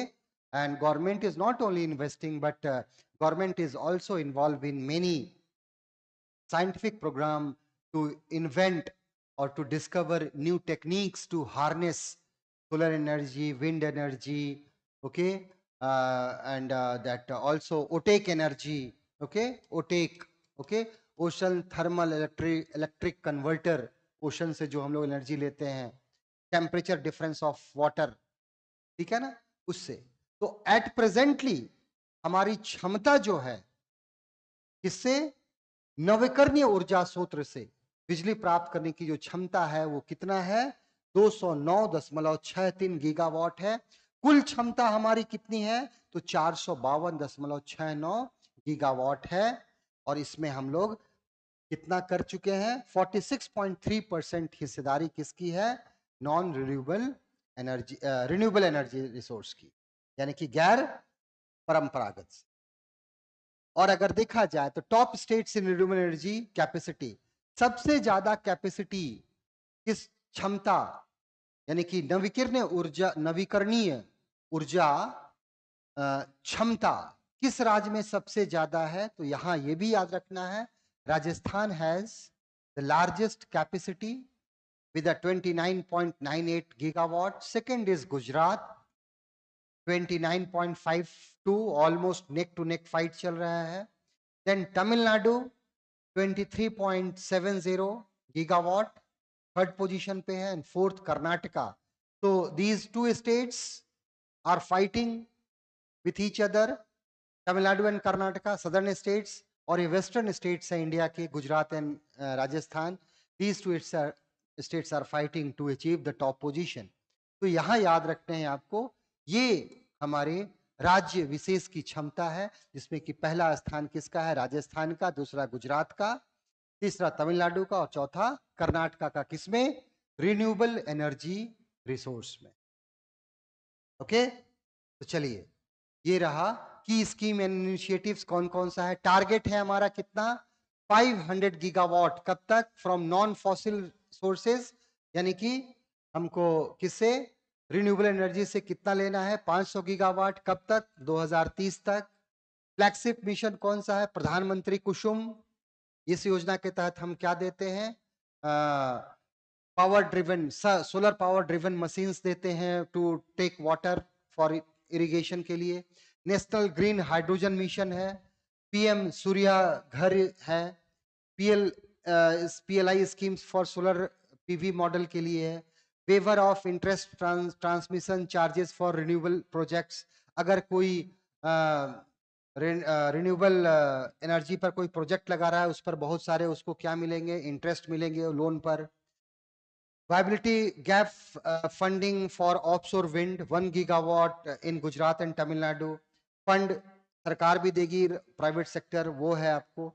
Green energy open access rules 2022 लेकर आए हैं, और अल्ट्रा मेगा रिन्यूएबल पार्क, ये कहाँ है, ऑफशोर विंड लीज रूल्स, ये सब हम लोगों ने क्या किया है, ये इनिशिएटिव्स हैं किसके, सरकार के, किस लिए, ताकि हम रिन्यूएबल एनर्जी को अधिक से अधिक क्या करें, इसकी उत्पादन क्षमता को बढ़ाएं, ताकि हम क्या करें, नेट जीरो को प्राप्त कर सकें। और इसके अलावा हमारा जो ऑब्जेक्टिव है कि 2030 तक 500 गीगावाट को प्राप्त करें, वो कर लेंगे। ठीक है, तो ये आपको उसी का एक वेन डायग्राम है।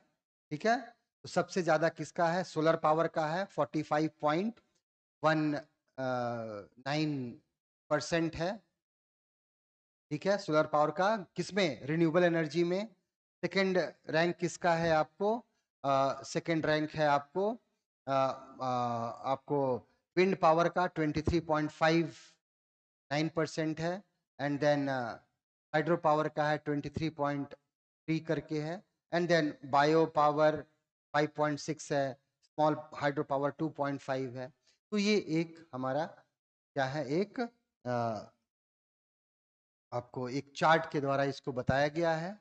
तो ये हम लोग आज क्या देखें, ये 4 न्यूज देखा। पहले कौन सा देखा, लेक इफेक्ट स्नो देखा, उसके बाद लेक इरी के बारे में देखा, देन रूपकुंड लेक के बारे में देखा, and fourth is about renewable energy capacity में हम लोगों ने कितना अचीव किया है, उसके बारे में देखा।